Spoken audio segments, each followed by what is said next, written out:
Hey, what's going on? It's now 3 o'clock chat here. Kawhi Leonard has dropped out of the Paris Olympics. He will be replaced by Celtics guard Derek White, giving the Celtics three players on Team USA. The Trailblazers open up Summer League action Saturday at 6 against the San Antonio Spurs. The game can be seen on ESPN2. Former NBA player Jonte Porter pled guilty to fixing games, saying, quote, "I know what I did was wrong, unlawful, and I am deeply sorry." According to Vegas, Zach Edey is now the consensus betting favorite for Rookie of the Year after his outstanding Summer League debut with the Memphis Grizzlies. And the Seattle Mariners look to make it two in a row. They take on the Padres today down in San Diego. First pitch at 3:40. Seattle with a two-game lead over the Astros in the AL West. Bryce Miller will be on the bump. Coming up next, it's the Rip City Drive with Dwight and Chad here on your home of the Blazers, 620 Rip City Radio.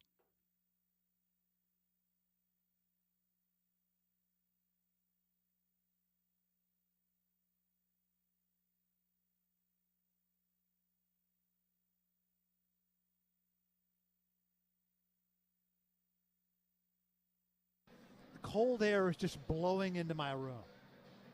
So much so that I got sick. I don't like air conditioning. Oh, you would have loved my room down there this week. They had it set at 65. But here's the difference. You had the ability to adjust your room. Yes. In the hotel room where I was staying at this hotel in Eugene back in the day, there was one thermostat for two rooms, and it wasn't in my room. It was in the room next door, and I had no idea who was standing there. I had no way to adjust the temperature in my own room, so I got a piece of cardboard and some duct tape, and I duct taped over that vent on the ceiling. I didn't care what marks the duct tape left. I was not having that air come into my room. Well, there you go, Godfather. Rich Burke, voice of the Hops, giving us an idea on how to balance out the temperature in this studio here, because by 6 o'clock tonight it's going to be freezing balls in here. You know, a little duct tape never hurt anything. It fixes everything. Now we got to find the cardboard, and I think we might be in business. Well, it should be, we should tell people right now that, as you know, there are a lot of shenanigans that take place in this studio on this show, Godfather. Yes. And here in about 15 to 20 minutes, our good friends Jake and Caitlin from Body 20 in Lake Oswego are in studio, and they're going to hook me up to this device and put me through one of their workouts on air. And I pride myself in being in pretty good physical condition at an older age now, but I have a feeling that I'm about to get my booty whooped. I'm a little concerned. You watched the video, and you would concur with that, right? Well, yeah, I think so, Chad. And just make sure you don't get electrocuted, okay? We don't want to lose you. I mean, I could lose you in the third hour. That'd be fine, but I don't want to have to get through the show by myself. What are you talking about? You would not shed tears if I dropped dead on the floor today. You know that. Well, it'd work for a few days at least, yeah. But the downside is my buddy Luke, he did a little switcheroo, a little 1-2 skidoo on me. My workout was supposed to be today, so I thought, well, we'll get Body 20 in after my workout, so that way I can go into my recovery mode and be fine. But no, he switched it to tomorrow, so now I'm going to get hit by Body 20, and then I'll go in and see Luke tomorrow. So I get the double trouble. You know, one of these days we got to get Luke on the air. It would be kind of fun. Have him. I want to hear the in-depth discussion of how he persecutes you on a weekly basis. I'm sure you're not the only one who'd like to hear that. And by the way, I want to give you credit, Godfather. When the names first came out for Team USA, you said, hey, this team looks pretty good. Unfortunately, I find it hard to believe that everyone's going to be participating come Paris time. And we got word today that Kawhi Leonard, no surprise. If there's one guy on the list you can pick out, it's Kawhi. He is out, and they have tabbed Derek White to take over. So the Celtics will have three players on Team USA. But, I mean, this is par for the course for Kawhi Leonard. He's a full-time paid player, but a part-time basketball player. Full-time salary, part-time player, man. What's up with that? Yeah, he's got a great deal going, doesn't he? You show up whenever you want and get paid full, and I mean, he's only making, what's he making, 40, 50 billion a year, I think, and he shows up once in a while. Yeah, so not for the playoffs usually, but I really believe, though, with this team, and we went through the players, a lot of star players, a lot of alphas on this team. Yeah. I think for Kawhi to back out for health concerns and to have Derek White step in, I think that's a major win for Steve Kerr and Eric Spoelstra, because now they've got another team-oriented guy who doesn't need shots but is a bulldog on defense. And now all of a sudden you've got Drew Holiday, Derek White to be elite on-ball defenders and get after it. I think that's terrific for the team, and I think it's going to work out better. Yeah, and you got a guy like Derek White. He's going to come in and just fill whatever role they ask of him. He's not going to be particular. He will be their key role player on this team. And he's, a Swiss Army knife. He can do whatever you ask him to do and do it well. And he's coming off a championship full of confidence, I'm sure. He'll be a good player for them and probably not complain if he doesn't get the kind of minutes he wants, because they got a few other guys on that team who will complain if they don't get the minutes they want, and maybe even complain if they're not in the starting lineup. Kawhi Leonard's extension with the Clippers, 3 years and $152.4 million. Mm-hmm. 50 a year. Yeah, that's incredible. And he's a terrific player, a great two-way player, and he can do so many great things on the floor, but when he plays. Yeah. But this is all-time Clipper basketball right here, and not even Steve Ballmer and all of his money can avoid the mistakes that franchise has made. They give the extension to Kawhi, but then they fail to re-sign Paul George. It's a major failure because now they don't have the resources to bring in another caliber player like George, and they won't have enough to get over the hump in the Western Conference. Not that they did before, because they haven't been able to do it with this group, but now they're screwed. It's one of the peculiarities of the salary cap, Chad, that you lose a big salary like Paul George's was, and so the salary cap shrinks when you lose that salary. You don't get that amount of money to replace him. You're still over the cap. You still can't do anything. That's why there have been times in the past where people complained about the Blazers re-signing certain players, keeping them around. Well, you have to retain your salary cap flexibility, and you want, those guys someday on an expiring contract so you can do something with that cap space. And in this case, they lose a guy, like you said, one of the better players in the league, especially when he's healthy, and you can't replace him. They're stuck. They're really stuck, and they're not going anywhere this year. They might struggle to make the playoffs. Yeah, take a look at the last few years for Kawhi. In 2018, 2019, 60 games, followed by 57, followed by 52. In 21-22, he did not play with an ACL, followed by 52, and last year, 68 games. Yeah, last year was a high watermark for him. So I would expect, given how many he played last year, we're going to see a downturn in that statistical category this year. His max in his career, 2016-17 with the Spurs, he played 74 games. Yeah. That's not a good sign. It's just a lot of money, and the reason why he gets that type of money is because of all the different things he could do on the floor. But at some point, you have to step back as a franchise and say, is this wise spending in terms of what we have to work with? And they probably felt like they had no choice, because at that point, they're pot committed. We got to bring back Kawhi. We got to bring back George. But then they failed to get George, and now they're going to be stuck with one superstar, who's only going to play somewhere between 50 to 70 games. If that. That's a problem. Because he bailed out of the Olympics, undoubtedly, because he was having probably some trouble with that. I think it's his left knee. And if he's already having problems, he's going to rest it all the way up to training camp and then show up in training camp and have to sit out half the days of practice. Well, at least Ballmer's got all those new toilets at the new arena. Yeah. He's got toilets. They've got toilets like nobody. Yeah. And that's important to me. Like, if I'm going to an arena, I want toilets. We don't have superstars anymore, but we got plenty of toilets, as many as you need. It's going to come in handy this year because they're going to have to flush that season. Wait till you see how red his face gets this year. Yeah, no kidding. He crazy, Godfather. He real crazy. I'd like to sit down with him just for a few minutes to kind of gauge his thoughts on a few different topics around the league. How do you get that rich when you're that crazy? Maybe it's a part of that. Maybe you have to be that crazy to get that rich. That's a very good question. You should ask him that. Hey, I'm just curious. How did you become a mega billionaire when you're crazy? I think I will ask him that. He'll be in town when they play the Clippers, I'm sure. He wouldn't miss a trip up here to the And Great we heard Northwest. yesterday from the big bosses up north that Ballmer is looking to get in and purchase the Seahawks. Yeah. And then the Seahawks could have a red-faced, crazy owner, just like the Clippers. But it looks like Ballmer wants in on the Seahawks. Yeah, but Ballmer would work better with football players. He can go in the locker room before the game and get them all fired up. All right. I'm a big fan of Derek White. That's a win for Steve Kerr. That's a win. Mm-hmm. We get rid of Kawhi. We don't have to worry about whether or not he's going to play, because Derek White's one of those guys who will show up and go as many minutes as you need. Yeah, and won't worry if he's not in the starting lineup like some of those guys will. All right, we're going to dig into this a little bit later in the show, but the Celtics now with 3 players on Team USA. If you were an owner of the Celtics, let's say you were Grusebeck, would you be concerned about having three of your key guys playing all those extra games, the travel, the minutes on Team USA? You know, Chad, it's a real honor for your team to have three guys on the national team. No question. And that's a reality. But at the same time, you will find a lot of people saying you don't want three of your key guys playing that much in the summer. You would rather that they just sit down and rest a little bit and then get gradually back in the gym, do their drill work and all the things they do with their personal coaches. But they're going to wear themselves down, and it's probably at some point next season going to show. There's no way you can say no if you're an owner, right?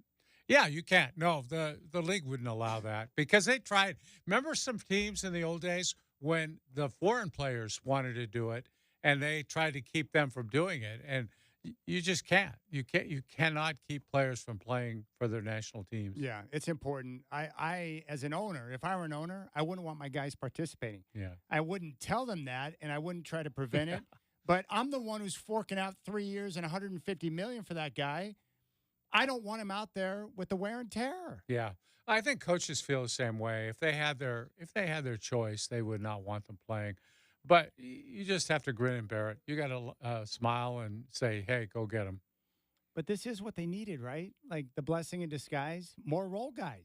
Yeah. You were talking about the other day. Yeah, that was one of the problems with this team that I saw, Chad. They picked all stars, and you can't really have a team that way. And we found that out the hard way with a couple of our teams. You have to have those role players. You really do.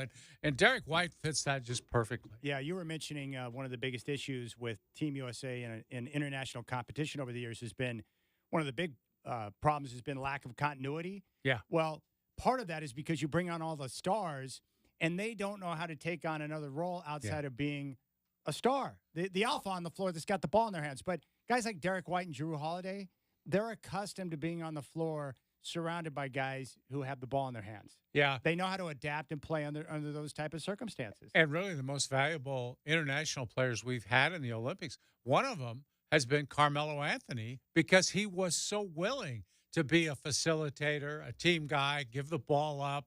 And he found a great niche there, and I think played in four.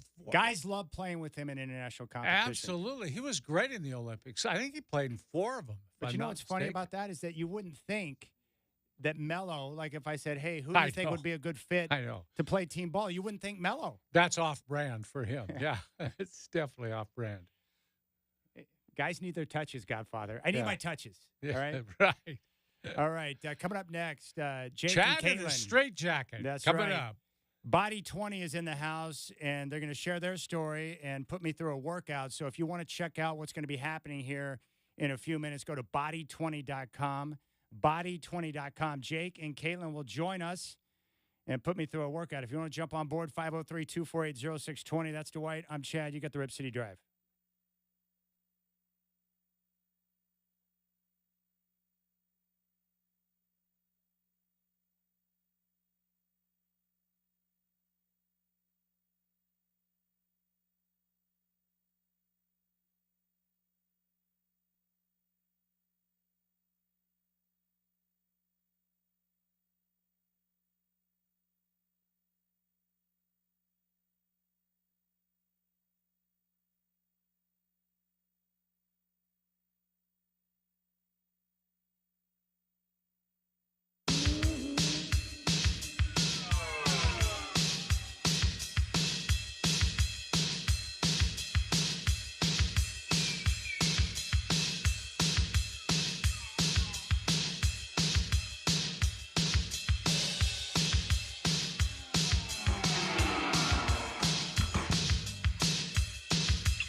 All right, Rip City Drive.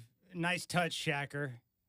Olivia Newton-John. Is that Perfect. classic Shacker or what, Godfather? That's perfect. All right. If you're watching on YouTube right now, you can go to youtube.com and pull up our homepage, Rip City Radio 620. I have got the suit on, and we're very happy to welcome in studio from Body 20 in Lake Oswego, Jake and Caitlin. Jake, what's up, my man? Hey, how are you? Thanks for having us. Dude, it's so good to have you in studio. I appreciate you guys coming down and showing us what it is that you guys do. So give us a little background on Body 20. What is it? Why are you here, and what are you guys doing for the community? All right. Well, Body 20 is a boutique fitness franchise. We are the first location to open up in the state of Oregon. And what we are is we are a strength-based workout program. Body 20 stands for 20 minutes. We do 20-minute workouts, and we use what's called electric muscle stimulation. And essentially what we are doing is we are taking the brain out of working out. We are contracting the muscles the way that our brain would normally tell our body to do in a much more effective and efficient way so that we can maximize time, but also the main focus is to build as much muscle as we can, because as we've seen, especially in the last, say, 5 to 10 years, in a lot of research about longevity is, the biggest focus as we age is strength. Keeping our muscle mass over time is one of the greatest ways to reduce all-cause mortality of any other measurable factors, including diet and other lifestyle factors. And there's lots of things we can talk about as we get into this, but the main focus is keeping our muscle mass and staying strong as we age is one of the best things that we can do to live long, productive lives. That's a great point. And I think what people forget sometimes is when you think aging or old, people think of 70s, 80s, or getting later in years, but really the de-aging process starts what, around 40 or a little after that, or maybe a little bit before? Yeah, absolutely. I mean, I know I'm 44 now, so I know that for myself, you just, and the thing that's crazy is that it comes up really quickly. You just kind of feel all of a sudden you're like, things feel a little different, the way that our bodies, move and function just changes pretty quickly. So yeah, anywhere from the early 40s, and then it just kind of keeps going from there. And that's what we want to try to help as many people as we can, is to keep staying strong as long as we can, because the stronger we are, the longer we're able to live independently, do things that we want to do, and live happier and more functional lives as we age. Now, Jake, aside from the deconditioned individual who doesn't get much activity, what about some of the more active athletes or types, and what can you do for them? Well, that's what's great about what EMS training is. First off, EMS training has been around for decades, mainly over in Europe and other parts of the world, but especially in Europe as a training modality. So there's been Olympic athletes that have been using it for years. And so what's great about it, we call it fitness equality. Because we're using a machine, it doesn't differentiate between age or ability. So you're able to take a 25-year-old elite athlete and a 75-year-old novice who's never been in the gym, and you can give them the same experience as far as the contraction of their muscles equally. So that's something that you just can't recreate. You can't normally tell a 75-year-old to work out the same way as a 25-year-old. You're not able, that's just not possible. But with a machine, not knowing the difference, it's going to contract the muscles in that same way. So somebody who has never worked out before can come into the gym and do that. And what's great about athletic performance is that we are simply focusing on contracting muscles and creating more mind-muscle connection. So even, one of the reasons why athletes are so good at what they do is that mind-muscle connection. They are utilizing more of their muscle fibers and more of their muscles as they're doing these activities. So because we're using a machine, it's sending impulses to those muscles. So we're actually activating more muscle fibers for somebody doing a workout, which is what's going to help them use those muscles in a different way. One of the big things we hear from people after they've done the workout is they can't quite pinpoint it, but they just feel different. And a lot of that is because their muscles are activating differently, because the brain and the body is just going to use what it needs to be efficient. So sometimes the way we walk around, we might just be using our muscles in a certain way that works with how our body's been conditioned to do so. But that doesn't mean it's necessarily the best way, or it's not using all the muscles that we're able to use. So using something that's going to contract more of those muscle fibers, people start feeling like, oh, I'm using more of my muscles. I feel like I'm walking straighter. My posture is improving. My imbalances in my body are feeling different. All those aspects are key to how we move. And because we're using a suit that stimulates equally everywhere, we're not worried about where the body is telling which muscles to contract at any given time. So we're able to control that in an equal stimulation for all muscle groups that we work out. Jake, I wanted to ask you one thing before we start. You said 20-minute workout. How many times a week are we doing this? Like every day or twice a week, or what do you recommend?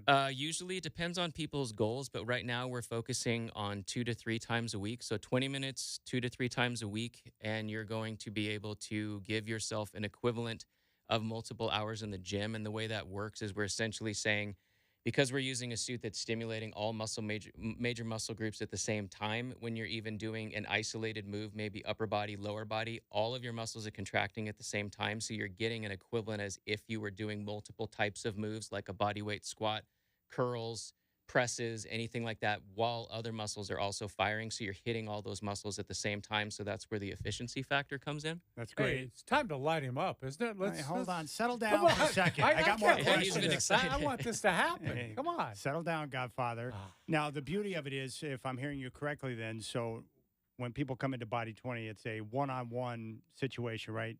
Absolutely. Client, trainer.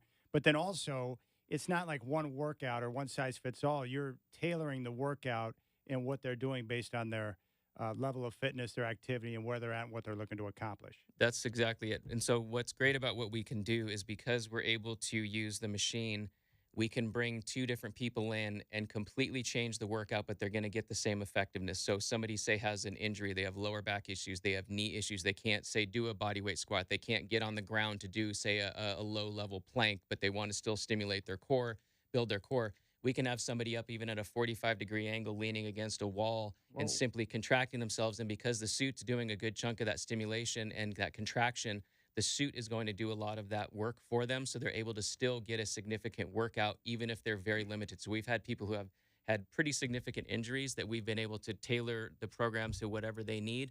Or we've got elite level athletes that are in there just killing it, going in there and pushing themselves as hard as they can. And this is going to give them a challenge. What do you and Caitlin say to the individual who is maybe scared or afraid, or they don't feel comfortable with their body, but they want to get the activity? Like, what are some things that you do to help them feel at ease about coming in for the first time? Well, what we love about what we do is we're boutique is pretty much an idea of in fitness of being small, being intimate. So we are one-on-one personal training, as you mentioned earlier. So there's not like a crowd of people when you walk in. We have a very small studio Awesome. in Lake Oswego, so there's maximum of 3 people at any given time, and you have that direct connection with that coach. So you guys are working together. You're in your little place. It really, even if you've got multiple people there in the other 2, it's such a experience where people feel like they're just kind of in their own little world. It's just focused on them. So anybody that has any of those types of issues, we're always able to cater to them in whatever they need. And that's where our focus is able to be directly on them, which is why we do the one-on-one, because it's important for us to show everybody that they can do more than they think they can do. And so having that direct personal connection one-on-one is how we focus on making people feel comfortable when they come in. We're talking with Jake and Caitlin from Body 20 in Lake Oswego, the first Body 20 in the state of Oregon. So before Caitlin starts to take me through the workout, I'm wearing this suit. I mean, what can you explain it in a way that is in simple terms so people understand? What am I wearing and what is this connected to? Well, essentially, you are wearing a bodysuit with 14 electrode pads, and all those electrode pads are targeted to all your major muscle groups, including your arms. And so what we're doing is we are sending an electrical impulse, the same type of impulse that your brain would normally tell your muscles to contract. Because when you try to lift something more than what you're carrying around, your brain says contract to lift that. So we're basically sending that same impulse to the muscles at a higher contraction rate than you would normally do. And that's where you're getting that resistance. We're essentially involuntarily contracting the muscles while you're voluntarily contracting by doing basic body weight movements. How does that sound, Godfather? I think you're stalling. You're holding off on this because you're a little bit afraid. So I think it's time. Caitlin, let's shoot him full of some electricity and see what happens. All right. Now, is he going to glow in the dark tonight or anything like that? No, hope so. nothing that crazy. I Okay. can't say that it's that exciting. I mean, I'm sure maybe that would be kind of a cool thing to experience. But yeah, it's if anybody's felt something, people always ask, what does it feel like? What do you the only way until you felt it is some people have had like a TENS unit for therapy. It gives you kind of a buzzing sensation because this is all about frequencies. We use certain frequencies that stimulate the muscles. So that frequency at about 55 hertz is where we usually start. Kind of feels like a buzzing. sensation. So people who have had something like a TENS unit is about as close as you can say what it feels like, but you're going to feel that stimulation throughout your whole body. That's good. That's good. Now, she just hooked up and connected some things to my arms. What'd she put on me? She put on the arm pads, which are a separate component, but they're all the same type of electrode. So what she's going to do is she's going to get you to start making some basic movements, and she's going to have you start turning the machine up. And so you are hooked up to the machine, which is what's providing that impulse. And you're going to start feeling a little bit more. You're going to start feeling that little buzz sensation. Yeah, I could feel that. I can feel the buzzing sensation that was running down into almost like my elbow. And what are these little footballs that I'm holding on Well, to basically, here? this is just a way for people to focus on contracting their muscles, because a lot of things that people don't realize is that a lot of people don't understand how to truly contract their muscles. It's one of the things that normally, if somebody, say, went to a personal training session at a regular gym, a trainer is going to have to spend a lot of time focusing on how they move, how they Okay. lift. Jake, this is amazing because when I feel the electrodes, is that what I'm feeling, electrodes, or what am I feeling there? That's Yep, you're creating the feeling buzz? that stimulus. So The we stimulus. have a stimulus back and forth. So you're going to be feeling it right now, and then it's a 10 seconds off stimulation. So you're going to be resting, and then we're going to come back again. Are you okay? You look like you're in a little bit of pain. No, I'm just trying to get a feel for it. You know what's amazing is that I'm not curling any weight, but with that stimulus, it's making it incredibly difficult. It's like I'm holding, heavy dumbbells as Yeah, I'm doing the curls. And that's basically what we're doing is we're able to simulate load without putting that stress and pressure on the ligaments, joints, and tendons. That is incredible. You're starting to look like the Frankenstein monster, by the That's way. good. Yeah. Oh, I've never felt anything like this before in my life. This is unreal. So the exciting part is, as you were talking about the movement, it seems like Body 20 would be great for my growing golf addiction. Oh, in for terms sure. of balance, stability, core, strength. You were talking about that connection between the muscle and the brain. Yep. Those are all things that are critical on the golf course. Absolutely. All those things, posture, how you're activating your muscles, that kind of fast reaction to muscle growth. And so muscle reaction, so how you are swinging in the golf swing. Absolutely. I'm a golfer myself. And so, there's all those focuses on what the body's got to do in a quick period of time when you're swinging that fast. So she's going to have you start doing some tricep kickbacks. You Yeah. should start feeling that. Yeah, it feels good. I feel the triceps. The curls were amazing. And I'm just blown away by, with the stimulus, how challenging it's very challenging. Amazing. It's one of those things where you see, like I've shown people, I've tried to explain. One of the biggest challenges most people have is, say, doing just a standard push-up. A majority of people, especially that we've seen in the studio, that's one of those weak points for a lot of people, being able to push their whole body weight up. I know for me, I do work out quite a bit, so I do, say, 40 to 50 push-ups in a set. And when I have the suit on, the contractions are so strong that I usually maybe do about 7 or 8. Yeah. Due to how much it's pushing against my contractions when I'm doing those push-ups. And so that's what's interesting is you see anybody from somebody who has never worked out before to somebody who is a bodybuilder who's got serious muscle mass. The suit's always going to win. We can push people to the levels where even if they can normally bench 500 pounds, the suit is going to make them feel. So there's no limits. You guys can challenge anyone. Absolutely. Anybody. And Jake, like when he was doing the curls, can you tell what approximate weight he feels like he's lifting when he's doing that? It really depends on the person, because this is once again where people it's what that person is able to resist against. So, I know for me, what I feel when I'm doing it, I usually might curl if I'm doing a certain amount of sets, maybe like 30 to 35 pounds in some of these, like doing like a hammer curl or something like that. And I have the suit as if I equate it to what I feel when I'm lifting that weight, comparably to when I'm actually have the suit on, when I'm contracting that much. And the suit, now he's wearing the top of this. You actually put like almost the whole body. Yep, right? the whole body, all major muscle groups. So you have your chest, you have your abs, you have your arms, you have your traps, you have mid back, low back, quads, glutes, hamstrings. So all the major muscle groups are being contracted when you're doing this workout. That is incredible. And it's all at the same time. So you're doing different movements. So a lot of times we'll combine upper body and lower body movements at the same time. So we'll do curls with like a reverse, lunge, something like that, something that keeps people moving and using all those muscles at the same time. Sometimes it's isolated movements, but that's what's great about this is we're able to do anything and everything with a workout. There's no limits to where we can focus.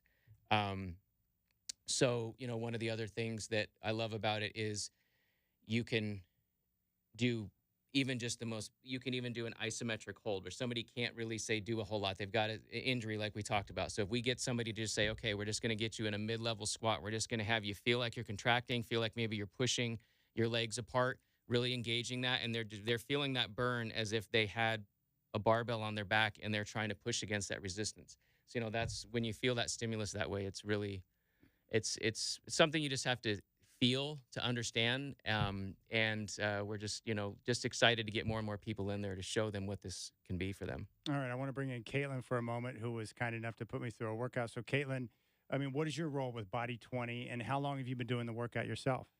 I am the studio manager. I have been there since the beginning, so about a year and a half now, and it has been an incredible experience seeing what we can do for people in so many different areas, whether it is a recovery, they're just looking to enhance their training. It's been a journey. And what have you noticed for yourself in your own workouts using Body 20 and some of the changes and different things that have come along through your journey? I just feel so much stronger all the way around. Coming in, I used to go in and lift a couple times a week, still light weight work, nothing heavy. But now I just feel such a difference when I even go in the gym and I can control my muscles better. I don't have pain when I'm out on the golf course. I feel better.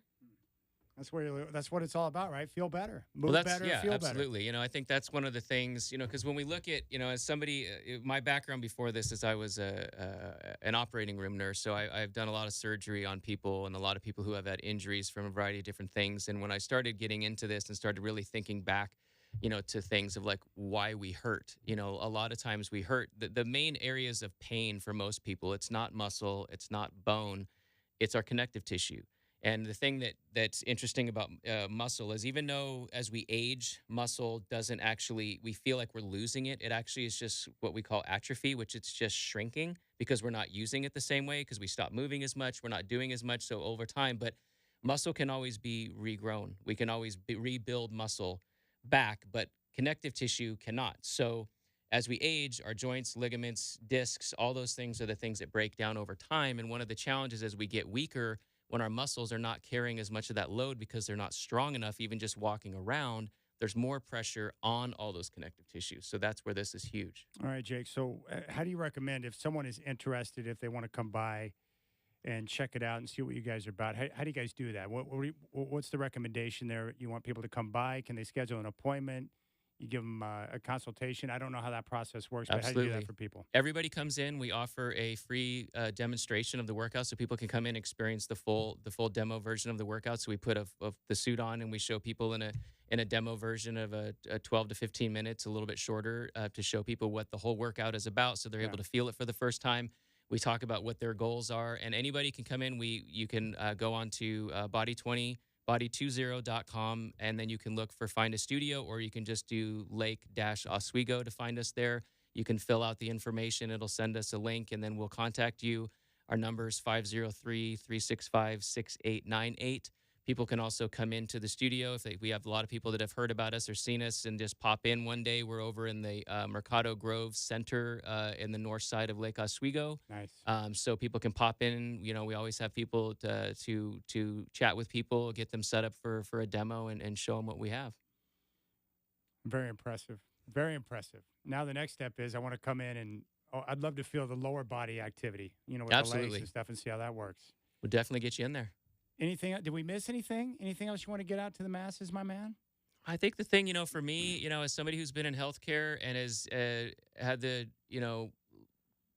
enjoyment of opening a business like that and seeing what this is doing for a lot of people. I mean, I don't focus as much on the aesthetic side of fitness. What I've seen and I've really felt proud of is people who have come to me and said, I haven't been able to do this hike with my family for the last 15 years because of my knee pain, or this is the first time in 10 years I've been able to push my Christmas decorations back up onto my shelves.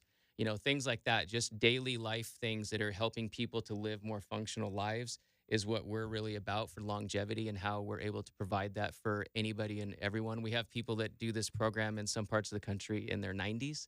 It's great. We've had people who are prior stroke patients that have used this as a way for themselves to get stronger. Lots of other. So everybody and anybody can do this, and that's what I love about this the most. That's great. It's too bad you're not passionate about this, Jake. All right. Big thanks to Jake and Caitlin from Body 20. What's that phone number again, my friend? 503-365-6898. Very impressive. Check it out. Big thanks to Jake and Caitlin. Rip City Drive with Dwight and Chad will continue here on 620 Rip City Radio.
All right, Rip City Drive, Dwight and Chad. Big thanks to Jake and Caitlin from Body 20 coming in.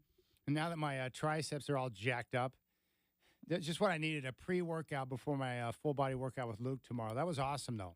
Really good. Yeah. And the advantage of it is, and it really is very similar to, what Luke and I have been doing for years, Yeah, right? it is.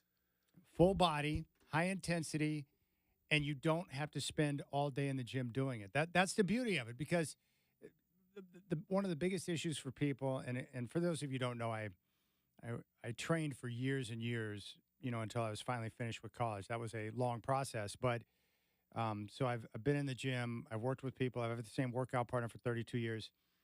High intensity strength training, where you're spending less time throughout the week getting your workouts done, so you have more time for your life. That's what it's all about, because most people are so freaking busy nowadays. They don't have time to spend 2 hours or take a 2-hour pit stop in the gym. Yeah. And Body 20, you can go in, and in 20 minutes, they can just completely destroy you, which is great. Mhm. And it doesn't matter what your conditioning level is, whether you're a mother who has some time during the day, you want to get your workout in, maybe you haven't worked out before, maybe you're a high-level athlete, whatever your situation may be, they can work with you on that, and that's great. Because they're right. Once you hit a certain age, your body, the aging process begins. You need movement and strength training to remain strong. And more importantly, now that I get older, so when my daughter uses the bath beads and doesn't rinse it off on the bottom, and I jump in and fall out of the shower, Yeah. keep my body strong so I don't, break something. Mhm. The falls, that's what I get scared about. Especially now when I see my parents now, I'm worried about them tumbling down the stairs or whatever. And keep your body strong. That's good. Just when I need more activity. Last week, I pushed myself to the limit, and now I'm right back in the whole routine again, Godfather. Well, the good thing about this is, they have such control over what you're doing that would be pretty hard to get hurt. I don't see any real injury problems with this. It's just a matter of them being able to gauge what you can do and what you can't do. No, one-on-one's the best. You got someone there monitoring everything. You don't have to worry about getting injured. That's everything you need. Yeah. And more importantly, having someone one-on-one, you're not trying to figure it out on your own. You got someone who's directing the entire process. And you trained with my partner Luke for years. I did. I like Luke a lot. And but one-on-one is good. I recommend Luke to anybody because it was quick. It's about the same amount of time, really. And he recommends one a week, one of those workouts a week, because it took me a couple days to recover from one. But, yeah, he did a great job, too. Luke's great. Yeah, he's the best. All right, I want to ask you a question about, we were talking about the Celtics having 3 teams on Team USA. I'm not sure what I think about this idea, but do you think that maybe they should have a limit or come up with a limit of 1 or 2 players per team when they select Team USA to prevent owners from being in a situation where it's like, dude, I respect Team USA, but you got 3 of my guys. Yeah. Drew Holiday, Jason Tatum, and Derek White, and now those guys are going to wear their ass out, and then all of a sudden, after a long season of winning the championship, those guys are going to come into a brand new year gassed. Well, are you saying that assistant Olympic coach Eric Spoelstra might want to put some extra minutes on those 3 Celtic guys? They're going to play 48 minutes a night. No, I wouldn't I don't think you could limit it. I would say that, like baseball all-star game, they're back to putting 1 player per team in the game at least. You got to have 1 guy in. And the NBA for years, you have to have 1 player in the all-star game. There is something to be said about every franchise in the league having somebody. Now, obviously, the team's not that big in the Olympics. Everybody can't have a player. But if you only had 1 guy per franchise, it would spread it out a little bit. And there's enough talent in the league that you could have a really good team, even if you had to take a player, only 1 guy per team. I mean, how great does that speak of the Celtics roster construction that they want 3 guys from that team? Yeah. How good is that? That's why they won. They're good. Yeah, for sure, Chad. I agree with that. I think the problem, too, with limiting it is you get to some teams like them, and it's like now you're in that situation where who do you pick? They got good players. That's a tough one. You know what really starting to irk me, though? Anyone that suggests that this team somehow compares to 92. Oh, gosh. You obviously Get went outta around to here. watch that team play. I mean, when you have a team that was composed of Magic, Larry, and Michael Jordan, those 3 alone, not to mention Hakeem, Patrick Ewing, Clyde Drexler, John Dave- Stockton, Karl Malone, David Robinson, D-Rob, Chris Mullen. Barkley. I mean, come on. There will never be another team assembled like that one. No. It's probably the best team in all of sports when you consider just unbelievable. No weaknesses.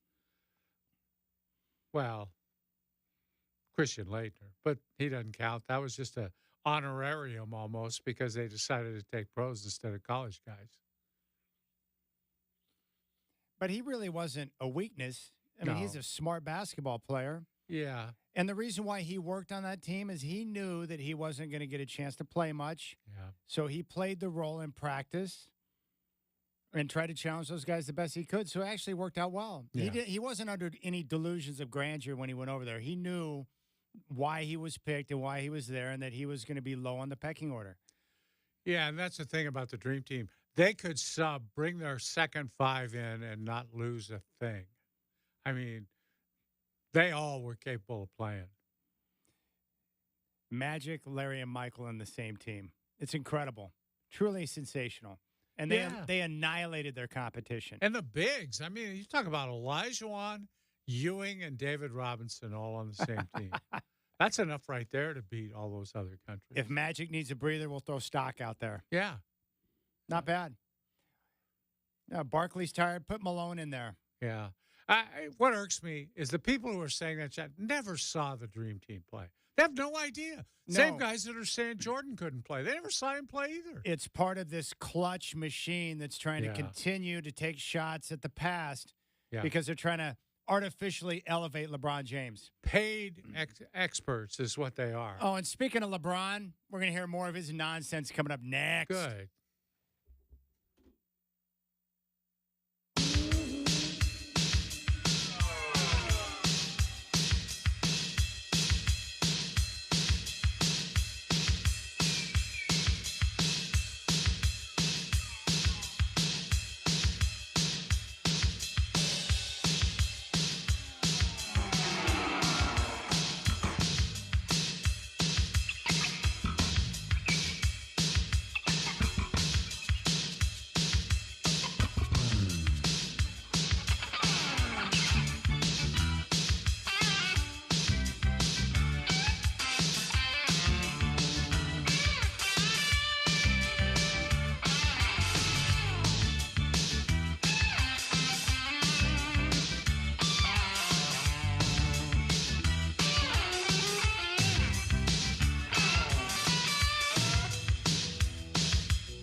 All right, what's going on, my friends? It's now 4 o'clock.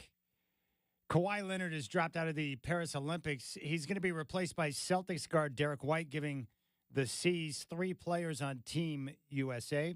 The Trailblazers open up Summer League action Saturday at 6 against the Spurs. That game can be seen on ESPN2. Former NBA player Jonte Porter pled guilty to fixing games, saying, quote, "I know what I did was wrong, unlawful, and I'm deeply sorry." According to Vegas, Zach Edey is now the consensus betting favorite for Rookie of the Year after his outstanding Summer League debut with the Memphis Grizzlies.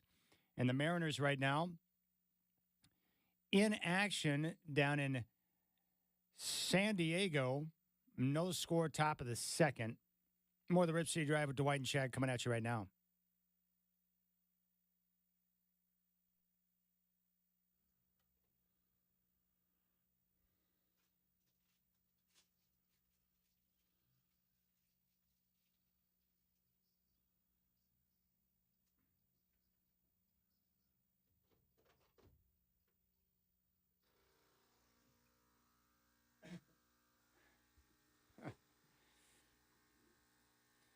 Hey, Dwight, you're Sure. ridiculous. You went through the effort to walk over to the traffic room next to us to haul in the giant space heater. Yeah. You plugged it in, and then all of a sudden I see you pouting a bit as you're walking it back into the traffic room. What happened? I thought you had a solution to your problem of being cold right now. I know, but it looked to me like it was going to churn out too much heat, and I couldn't find any control on it to kind of calm it down a little bit. No, there's no calming that down. What happened is during the wintertime when we had that snow and ice and the power lines went down all around town, Yeah. this building here was working off a generator for multiple days. Yeah. And I was in here doing Blazer game day in fifth quarter and all that nonsense. Well, it was freezing booty. Like, you think this is cold. It's got nothing on what I experienced Yeah. with the wintertime. And I was like, well, I can't work under these conditions, but I have to work. So I went searching, and I found that space heater in the room next to us, and I brought it in here, and I plugged it into one of the red outlets, which works off the generator for the building. And I'll tell you what, it had this room piping hot. Yeah, I figured So that's that. why when you brought it in here a while ago, I'm like, you're going to use that? Well, I didn't know. I mean, God, it looks like a radiator, actually. You're It's getting really huge. soft. I have to admit, it is cold in here, but dude, you're soft. I don't even have my You coat got on long today. sleeves on. Huh? Well, of course I do. It's cold in here. Gosh. Anybody will tell you that. You're going to start wearing a parka? Look, I understand it's cold in here, but that thing, if you plug that in and that was in here for the next hour, would be sweating. Well, I know. That's why I took it out of here. Oh, my goodness. Out of control. I thought you said you had a little space heater at home. Yeah, I do. I don't know. If I bring it in here, I'll probably never take it back home again. You don't need it at home. You need it here. Well, The sooner you bring it in, the sooner you're going to solve your problem. Because if you don't bring it in, you're going to continue to be irritated every day because you of the complain temperature. about it being cold as much as I do. Don't No, I call don't. me out. I do not complain about it being as cold as much as you do. Shacker complains the most because he's in the control room. And I do think it's ridiculous that it's like 50 degrees in here when it's like 103 outside. Yeah. But I thought it was absurd when you brought in the industrial size strength space heater in the room. That's funny to me. What was I going to tell you? Ah, crapola, I forgot. Ah, dang it. Ah, shoot. You're getting older. Mariners up 1-0. I thought I had a point that I was going to make to you. About the Mariners? No, not about the Mariners. There's no point to be made there. They're losing ground in the West. Yeah. They don't have enough in their lineup to get the offense. And if DePoto doesn't do something, and we know he won't, they're going to fall. They're going to falter again. That's the story of the Mariners. Everyone knows it. You know it. I know it. And I know it. Is DePoto going to make a big move? No, Of course not. never does. Yeah. And the Mariners, like 2.5 weeks ago, up 10 games in the West. Now down to 2. And the Astros are catching fire. Good luck with that.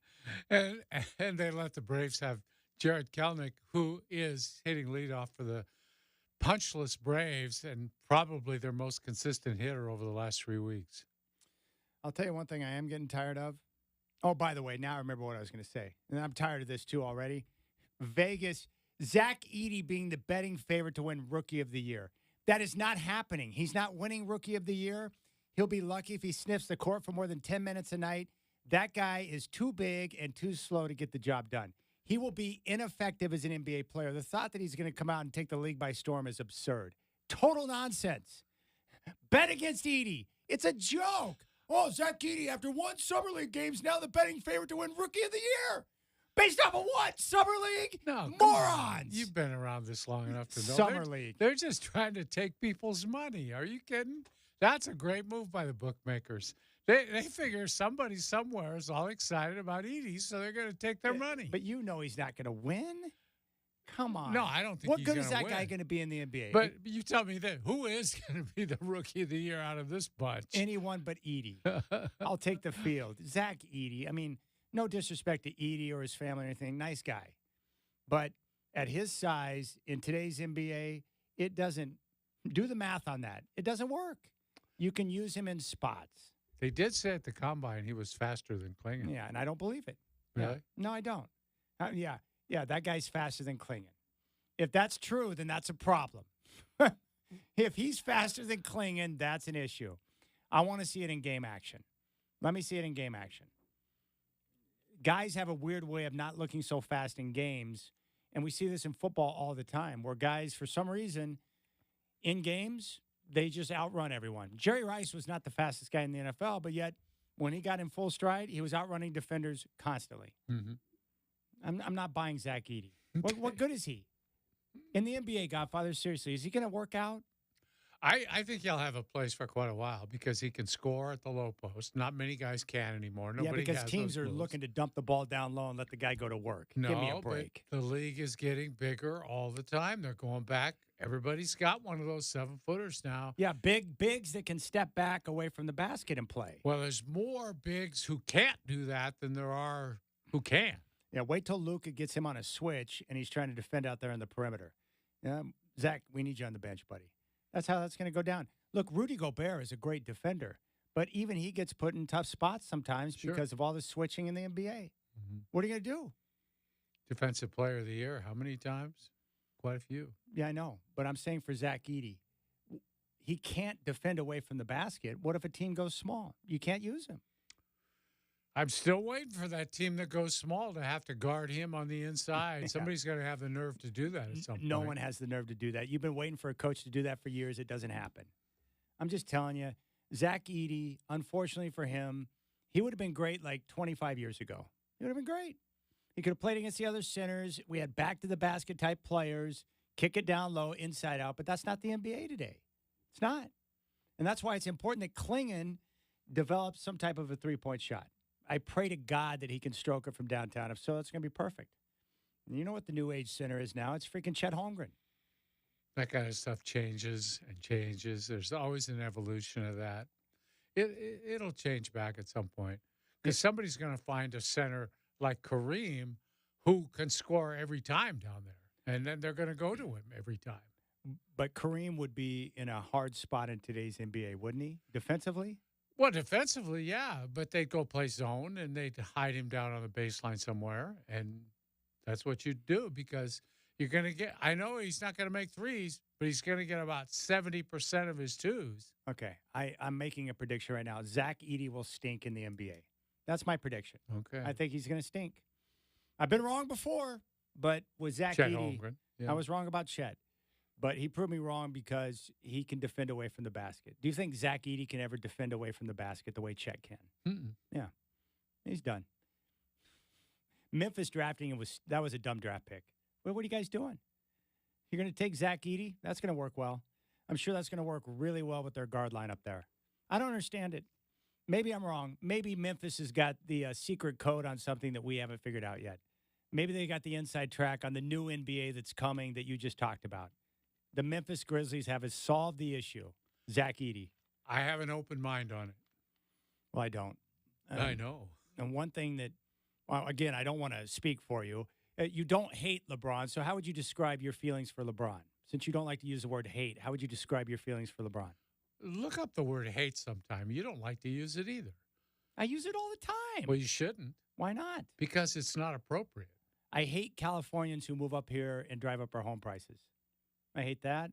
I hate long lines at Starbucks and people that have no idea what they're doing. Like they've never been there before looking at the menu like, oh, what should I order today? Well, you're going to order the same thing you do every day you go in there, you moron. I hate that type of activity. I hate people that take 5 hours to get around a golf course. Yeah. That's not a good thing. I hate long hours on the golf course. You should play in 3 hours and 30 minutes. I got a long list, Godfather. I know. Yeah. So how would you describe your feelings for LeBron? I have no use for him whatsoever.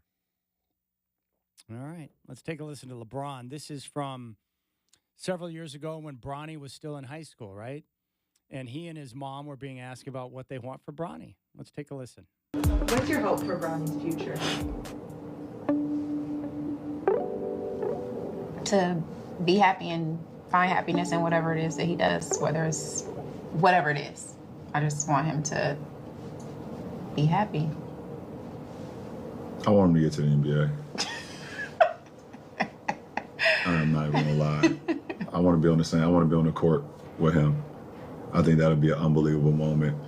He's about to be a junior, so the years, it could get close, but we should see. But I want him to get to the NBA. Who do you want to play with? Bronny is number one on my list.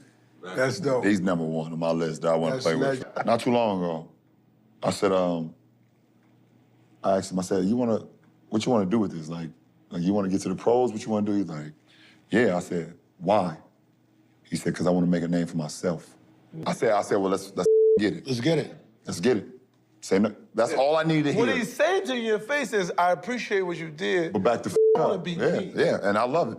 With the 55th pick in the 2024 NBA Draft, the Los Angeles Lakers select Bronny James.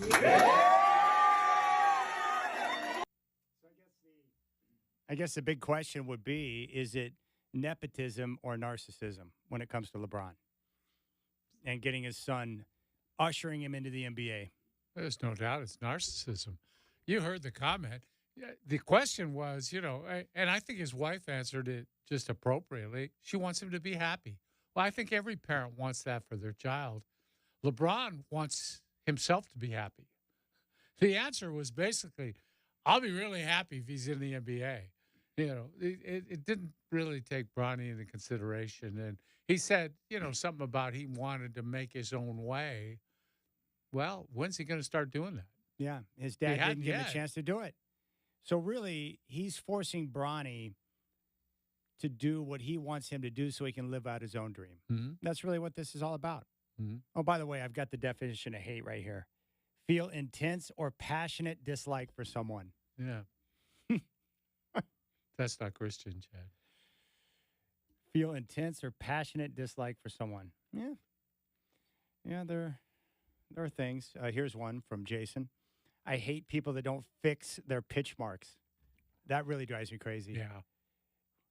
I don't get it. You hit your ball into the green, which is probably a miracle for you. Fixing your ball mark is a sense of pride, you buffoon. Go fix that thing.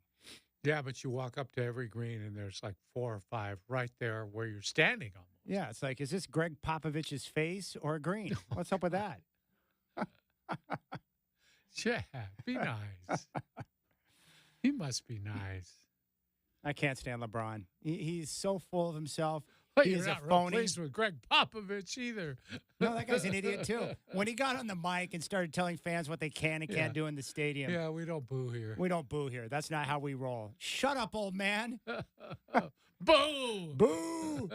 He went Djokovic on the crowd in That's San right. Antonio. He did. That's a weird thing to do, to get on the loudspeaker. At least when Sam Weiss did it, he was cool. He's like, you don't live in Cleveland, you live in Cincinnati. And then the crowd went wild. Well, I get it, too. Like, if they're throwing things and stuff like that, if it's a dangerous situation. But booing? Yeah, booing. That's what you go there for, right? I mean, come on. He should have said, it's okay to boo the referees. Just don't boo the players. Not in today's NBA, because if you boo, one of the players might get butthurt and have you sent out of the stadium. Yeah, you can get kicked out for that now. That'll put you out of the stadium. Hey, KD, boo! And he'll probably lie about what you said. Yeah. Too. Yeah, of course they will. Yeah. Hey, Scott, I need that Chad guy thrown out of the arena. He booed me. It hurt my feelings. Yeah. Well, at least LeBron can force his son to do whatever he wants so he can live out his own dreams. That seems fair. I want him to play. Son, I know you want to make it on your own, but don't worry about it. I'm going to take care of everything for you. I got you. You don't need to prove yourself. Daddy is going to take care of everything for you. And forget about that G League stuff. And really, Bronny, it's not about you. It's about what I want because Yeah. I'm the king. No son of mine is going to play in the G League. And if you're not careful, I'll create a museum for you too, dang it. Yeah. Do you think Bronny will ever get his wing in the LeBron Museum? He'll have a wing in that museum for sure. Yeah. Wait till the young one, the younger brother comes up because he's a better player. That's really going to be interesting. LeBron's going to be playing until he's 50. I love how the mom, too, was like, I just want him to be happy in whatever he finds. Dad's like, nah, I just want him to be in the NBA. Yeah. Okay. Whether he's happy or not. All right. When we come back, we have details on the NBA TV deal, which has been finalized. The good, the bad, and the ugly. And props to Commissioner Silver. I didn't think he could do it, but he did it, man. He got the golden goose, Godfather. He sure did.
We don't need another hero. I really like Tina Turner a lot. She is one that I wish I could have seen in concert. Yeah, I saw her one time. She was really good. You know, the singing is one thing, but her movement on the stage is incredible. I put her in a certain rarefied air. She's one of those divas, and what makes her so attractive or made her so attractive as a performer, and I guess I see a lot of this in Cher too. When Tina Turner was on stage, she was in full command and control of everything that was going on. Yeah, great charisma. Holy cow. Did you see her with Ike or after Ike? After Ike? No, I I remember those days when it was Ike and Tina, and I wish I would have seen that. That was a pretty hot group, but it was too hot for her. That's for sure. She had to get out of there. That's a good song. All right, we have details, Godfather. Oh, by the way, my triceps are jacked up from Are Body they? 20. Yes. You're starting to feel it now? Yeah, my tries are completely jacked. Oh. Gosh darn it. It's going to impact what I do tomorrow, too. Wait till you get up in the morning. You're going to be like a robot. Thank you for pointing that out. I appreciate that. We got details on the new NBA TV deal, which, by all reports, has been finalized.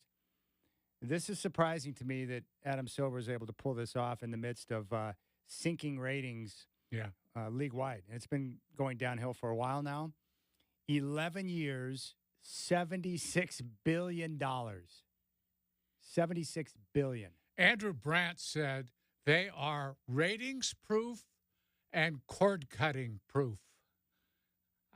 Nothing seems to impact the rise in those rates for live sports.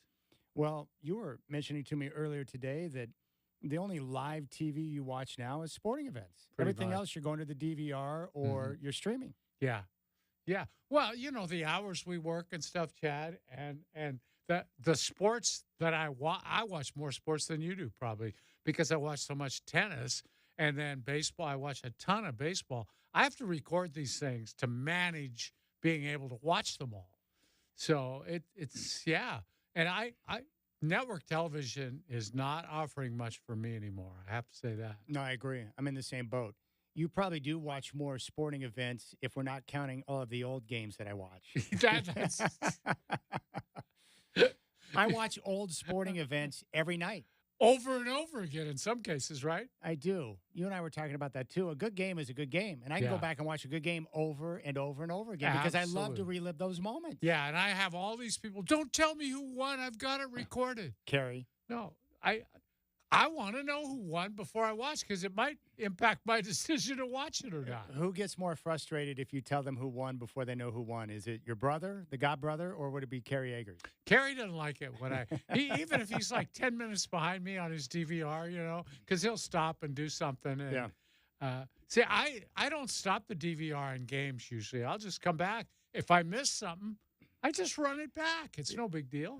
Larry David's talked about this a lot too. He is a real stickler on people trying to blow the game, sending him details and stuff. He thinks that you should assume tape.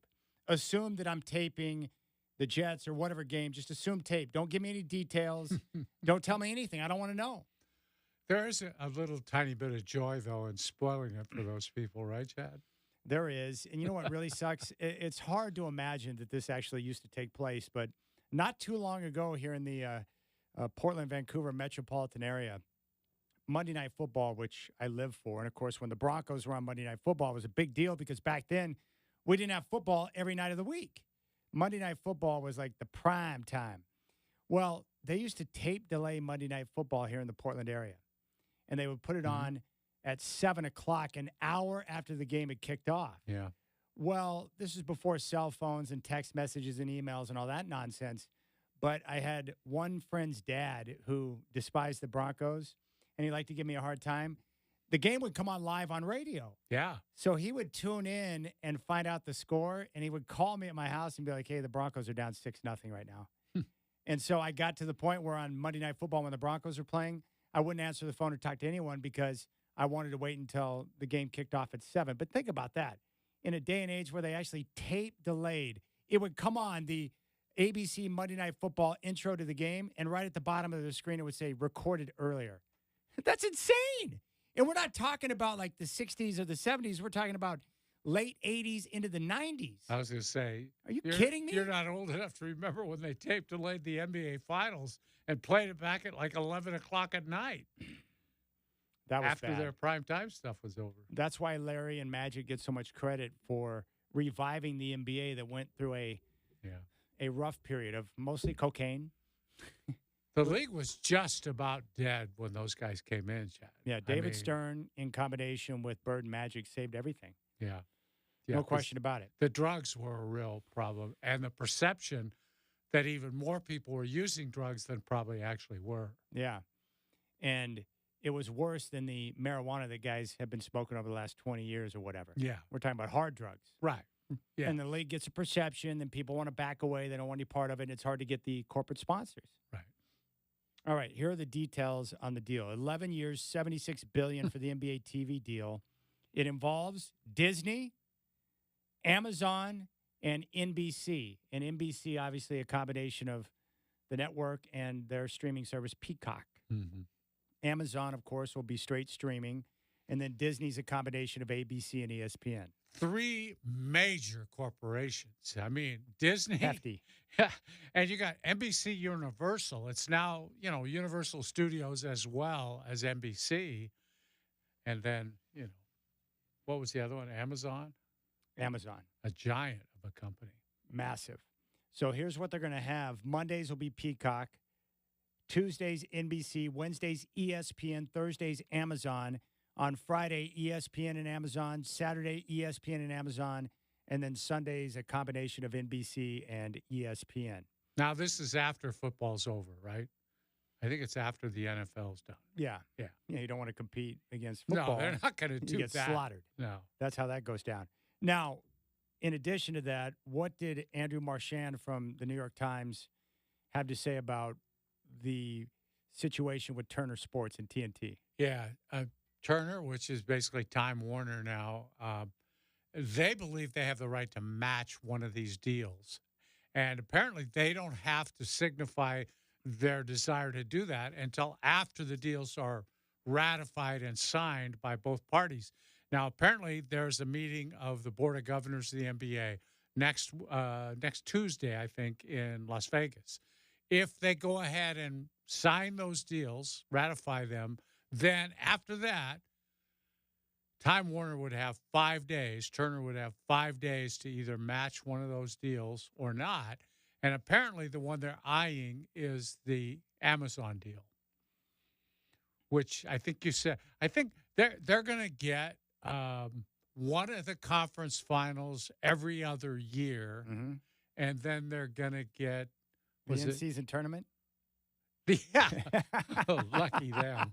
Yeah, in-season tournament. Epic. Pop the champagne. Yes, that's the other thing. Okay. Well, my personal take is that I will be surprised if Turner steps up to match. It's a load of money. It's a load of money, and I think they signaled their desires when they signed up and got that college football package. I think that signaled where they're at. How much did they spend on that one, Chad? Do you remember? I don't have the the figures in front of me, but it was enough money. They invested in football, and I think that's because they knew that NBA was out. And if you've heard all the talk from anyone involved in TNT, there hasn't been specific talks about really seriously trying to go out and match. It's kind of been like, hey, next year is going to be our swan song. That kind of feel around it. So that'd be my guess, is that these partners here, Disney, Amazon, NBC, those are the ones who are going to be carrying the NBA games now, which means bye-bye to inside the NBA. That's all. And what can you do? But we'll survive. I mean, there have been other great pregame, postgame shows, sports shows that have gone away, and I was like, what am I going to do now? Yeah. Well, you move on. Yeah, and I think Charles is going to end up somewhere. He's going to be offered so much money, and he likes doing it. He likes being on TV. He likes being Charles Barkley. He can't be Charles Barkley unless he's on TV. Somebody will sign him. And I can't find the exact figures in terms of dollar amounts for Turner. That's unfortunate. Let's see here. Yeah, I got nothing. No specific dollar figure, but see, college football playoff to feature select games on TNT Sports in sublicense deal with ESPN through 2028. Yeah. So they're leasing the games from ESPN. ESPN's got a great deal. They get the games, and then they can take the bad ones and pawn them off on somebody else, probably. Well, we'll see what happens, but that's the situation. And this is huge for every team because the value of all the NBA teams is going to go up. And the players get 50% of the revenues, so the salary cap is going to continue to increase. I mean, this is a win for everyone. And it's a win for Commissioner Silver. Yeah. Who, in a lot of ways, has done a bad job of running the league after he took over for David Stern. But in the end, what matters the most when it comes to Goodell or Stern? Just keep pumping money into the pockets of the owners. Yeah, I think Silver should be like the president of business operations and then hire a guy as commissioner to actually run the league. The basketball side of it. That would really actually make some sense, I think, to bring in That's not a bad idea. Yeah. Even in baseball with Dum Manford. Oh, God, yeah. They need somebody to take care of the baseball side for him. Because he's a lawyer, right? He doesn't know anything about baseball. He doesn't care. No. It's all about the money. That's a great idea. Bring in a sports guy to help you with sports matters. And then you can go off and do your little deals, sign the big TV deals, hang out at all the fancy places you hang out with, you know, rubbing shoulders with politicians and movie stars, making your owners money, and let the other guy deal with more specifics. And someone that can maybe drop the hammer on these players to straighten them out from time to time. Yeah. But these league commissioner jobs are the greatest jobs in sports, man. Goodell's making like $60 million a year. Yeah, well, I think Silver's probably at 30 and Manfred's probably at 30, 35, something like that. And all they do is fly around the country on private jets watching games. And they got minions to make the decisions for them, most of these things, or they just have the owners vote on it. They get their marching orders and they go about their business. You're right. I think being a commissioner, making that type of scratch would be better than like some type of play-by-play gig for the ultimate team because you'd have to work more doing that. I'd rather be the commissioner than own a team. I really would. Yeah, the commissioner would be fun. I don't want to have to own a team. Have my fortunes and my moods tied to how well that team does? Sorry. I'm telling you, the NBA, NFL, pick your sport. If I were the commissioner, it'd be a better league, I can tell you that much. Yeah. Because a lot of the nonsense, that'd be cut out instantly. I'll tell you what, you pick your average fan out of Section 325 at the Moda Center would be a better commissioner. In terms of running the basketball side of it, there'd be more common sense, more knowledge of the game. Decisions would be made fairly, I believe. Yeah. I think what happens, too, with a lot of these guys, you get so far removed from you become so rich and so powerful, you forget what it's like to be a fan. You lose touch. Well, not only that, Chad, you're so involved with the money side of this that the money starts bleeding into the basketball side of it. That's and right. it really should be separate. Run your league however way you want, then here's the business over here. That's right, because when money becomes the determining factor, we wind up with the in-season tournament. Yeah. Thanks for nothing. Yeah. What did my dad always tell me? He's like, don't make or base your decisions strictly off of money. Because if that's your pursuit, you're going to wind up in the wrong spot. Yeah. He was right. Oh, well, what can you do? I'll take Goodell's gig. 50 to 60 million bucks a year hanging out at all the country clubs. Yeah. Hey, is that commissioner doing right there? Yeah. When's the last time he watched a football game from a seat down in the grandstand? He probably never has. Never. Why would you? He's in that nice suite. The owner's box. He's up there having caviar and champagne in the suite. Oh, dude, that'd be great. If I were the commissioner, head to Denver, I could hang out with Greg Penner in his box, talk about the good old days, laugh at how much money we got in the bank. Those guys are filthy rich. Yeah. Filthy rich. Can you imagine pulling in $60 million a year? Well, just give me 60 I'd go million. crazy. I'd make it rain. Just give me 60 million 1 year. That'd be enough. But let alone make it every year for like 10 years in a row. What do you do with all that money? I'd buy my own golf course and clear out all the tee times. Yeah. Just play when you want. Hire the best greenskeepers in the world. It'd be perfect. And if you don't fix your ball mark, you're out. Out of here. Maybe once a year you can host some sort of a invitational tournament for the best PGA pros. Be kind of fun. Yeah, and I would do a pro-am and get all the athletes I want to see in there too. Mm-hmm. Come on, Godfather. Get on that. How can we make this happen? Two schmucks in Portland, Oregon, monkeying around on the radio. Yeah, we want to be commissioner. Didn't you actually run for mayor once of Portland? That never really happened. The bumper stickers were out, though. I still have those if you'd like one. Yes. Dwight James for mayor. Why the hell not? That's what it said. Then I realized I didn't live in the city, which kind of disqualifies you for being mayor of the Would city. you have been running against Sam Adams? Oh, I would have killed Sam Adams. You kidding me? I think I had a chance of winning, which Frank Peters warned me. It's a lot of fun to run, but you don't want to win. You don't want that office. Yeah. You can't win that in that office. Frank ran for governor, and it was perfect. He ran, had a great time running for governor, and then, of course, he didn't win. All right, when we come back, the home run derby. Does anyone care about that anymore, Godfather? No, I don't think so. All right. Rip City Drive.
All right, Godfather. We got All-Star Weekend coming up. The Home Run Derby in baseball used to be must-see television. Yeah. Especially when you had guys like Mark McGuire, the lumberjack, in there. But you made a great point. The Home Run Derby is becoming a lot like the dunk contest in the NBA. Yeah, and I think what's happened in baseball is that every game's a home run derby to a degree. We're seeing so many home runs. And to see a home run against really good pitching is a lot better than seeing a guy hit a home run off his dad in the home run derby, where somebody's just lobbing the ball in there and he's cranking it up. Some of these guys can hit a home run on every pitch. They're so strong and I don't know. It just lost a lot of its charm. And I felt the same way about the dunk contest. In the last 5 years, I don't think I've seen a dunk that I haven't seen before. And none of them are as good as the dunks I see in a game. Dunks in a game. I mean, Jerome Kersey, he couldn't win a dunk contest to save his life. But some of the best in-game dunks I've ever seen. And that's created by dunking around and over people and in traffic and all that stuff. These guys, they don't even dribble in for the dunk. They just kind of carry the ball in and dunk it. There's nothing there for me. Well, for the dunk contest, I was ruined because when I started watching it, MJ, Dr. J, Dominic Wilkins. Yeah. And nobody was afraid to enter at those times. No, everyone entered. But the 88 contest where you had Neek and Jordan in the finals, I mean, that was good enough for me because after that, I had seen everything. Yeah. There was nothing anyone else was going to be able to do where I was going to be like, oh, and I'm sure glad I saw that. I was just spoiled like that. And I feel the same way about the Home Run Derby where there were times where I had to tune in because Mark McGuire was unhuman. He was inhuman when he was at the plate because of his strength and his power and the way the ball came off his bat. I had to see what that guy was going to do in the Home Run Derby. But after that, it's like, okay, I've been there and done that. I just don't need to see it anymore. The problem is with the Home Run Derby, there's nothing you could really replace that event with baseball to where people would be able to watch and you could make it, a 2-day event the way they have it right now. Yeah, I'm not sure they need to replace it because they do something on Tuesday. The Home Run Derby is usually Monday. Then on Tuesday, they do something. They have a celebrity softball game, and they have something else going on. And but they're not going to get rid of it. Just They're have going to the keep game. doing it. Just have the game. That's good enough. But you know as well as I do, that's not the way the leagues operate now. They want the full festivities. They want to have a circus, a 3-ring circus, and that's fine, I guess. All I'm saying is, look, if you like the Home Run Derby, watch it. I'm not telling you not to watch it. I'm just saying, I think for a lot of us baseball fans who've been watching the game a long time, it's lost its charm. And like you say, once you see McGuire and Sosa and Bonds and guys like that in a Home Run Derby, I don't care about seeing Gunnar Henderson. I mean, really. My two favorite guys to watch at the plate right now in terms of power, Aaron Judge is unbelievable. Yeah. And I like watching Ohtani because Ohtani, he's more lanky and not as beefy as Judge, but his bat speed, and he gets a lot of those hard contact hits like you were talking about. Yeah. I'm fascinated by Ohtani. I can't believe how well he's playing, and he just had the surgery. I don't understand how the guy can still bat and be that good, but he can't pitch because he had the surgery. It's weird to me. He's a freak. Yeah. Boy, the Dodgers and Phillies playing right now. This is and what could be a preview of what we're going to see come playoff time. Because the Phillies are on fire right now. They win basically every night, Godfather. Yeah, they do. Yeah.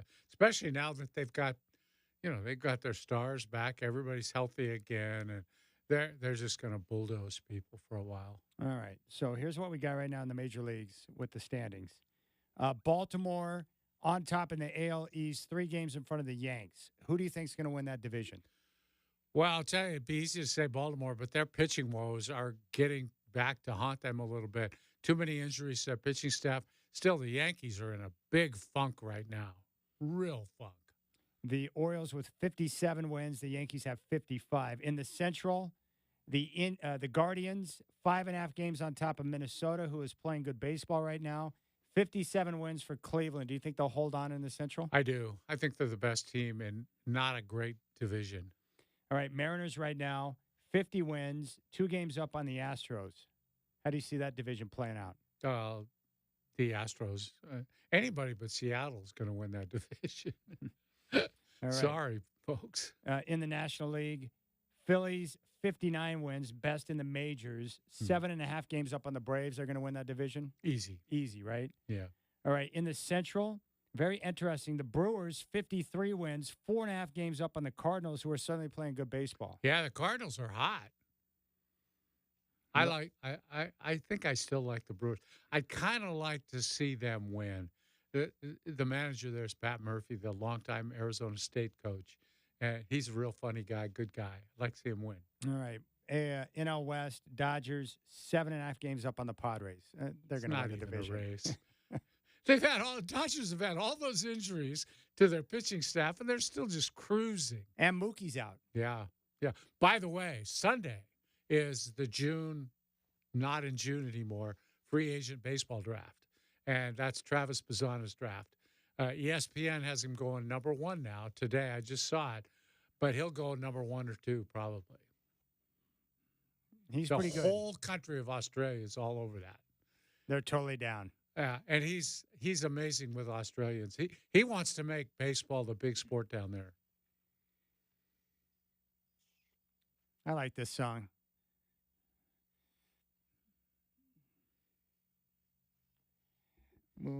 Back in the... All right, coming up next on the Rib City Drive with Dwight and Chad, we're going to hear from Mike Gundy,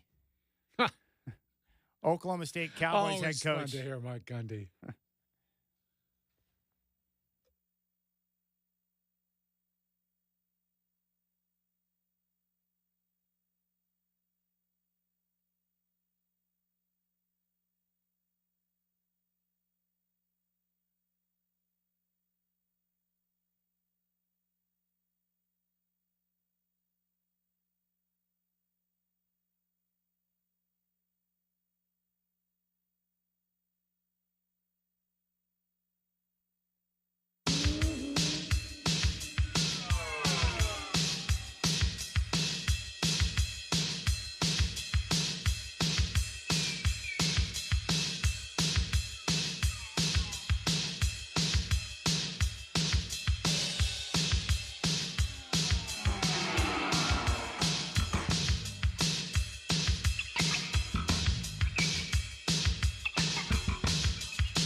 All right, 5 o'clock chat here. We start with the Major League scoreboard. Bottom of the 5 in Baltimore. Cubs on top of the Orioles 3-zip. Tigers lead the Guardians 4-3 in Detroit. Top of the 5th. Top of the 6th in San Diego. The Mariners shutting out the Padres right now 2-0. And the Yankees on top of the Rays by a score of 2-zip. Top of 4 in Philadelphia. This game on ESPN. Phillies lead the Dodgers 2-zip. Kawhi Leonard has dropped out of the Paris Olympics. He'll be replaced by Celtics guard Derek White. The Trailblazers open up Summer League action Saturday at 6 against the Spurs. You can check it on ESPN2.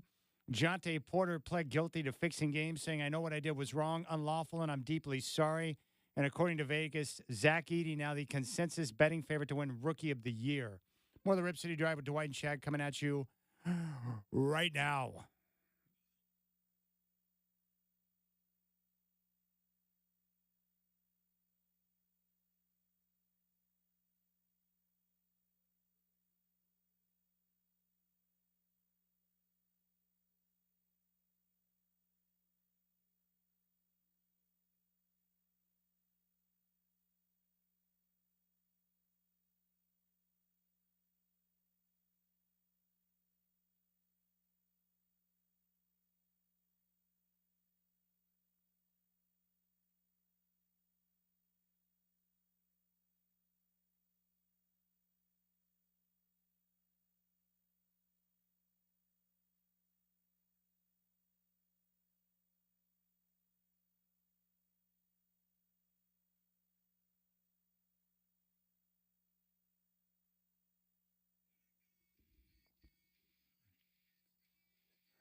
All right, Rip City Drive with Dwight and Chad.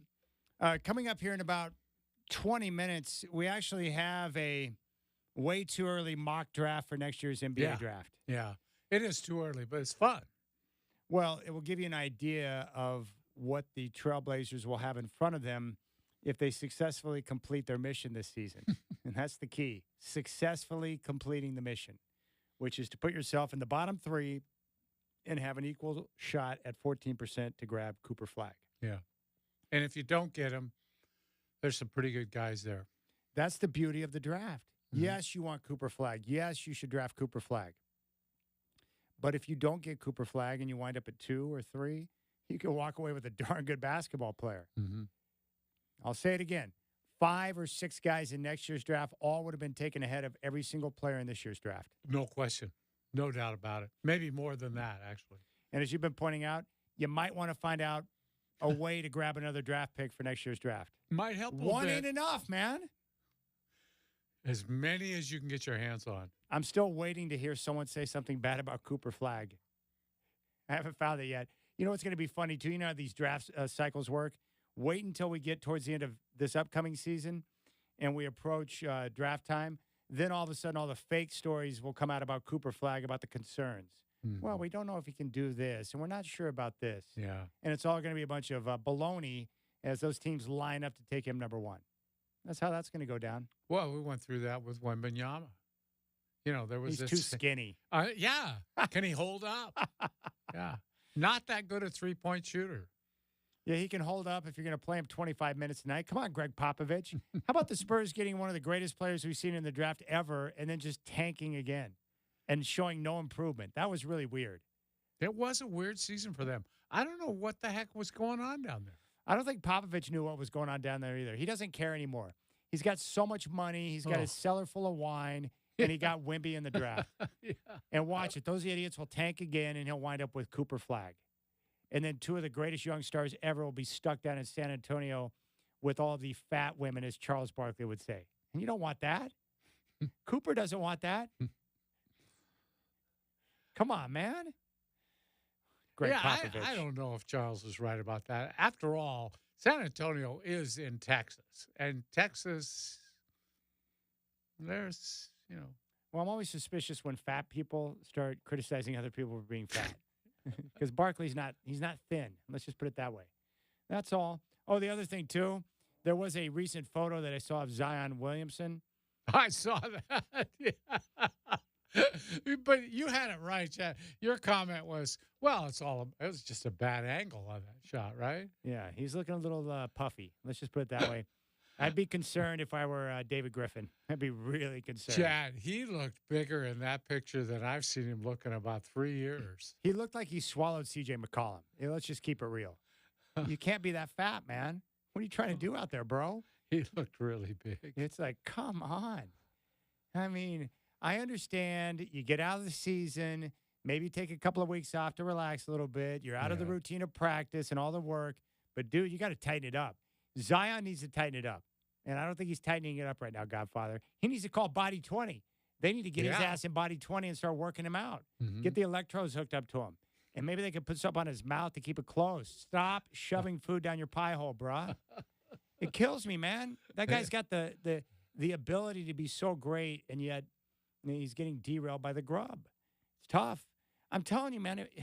He's never going to be the same player that he could have been. I'm convinced of that now.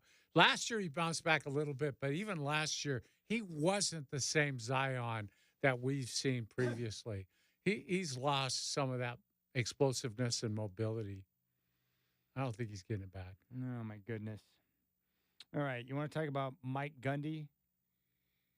Why not? We can hear from Mike Gundy too, but basically he looked at the details of the arrest of Ollie Gordon, who's their star running back. The guy's a super stud. He had a monster year last year. Best running back in the country. Well, he got a DUI, but Gundy decided to take it easy on him based on the data, supposedly. What was your reaction to hearing Gundy? Private data. Well, people hear this statement. I think he's rather cavalier about his own misdeeds in the past. And I understand if you're sitting around with a group of guys, you might say this stuff.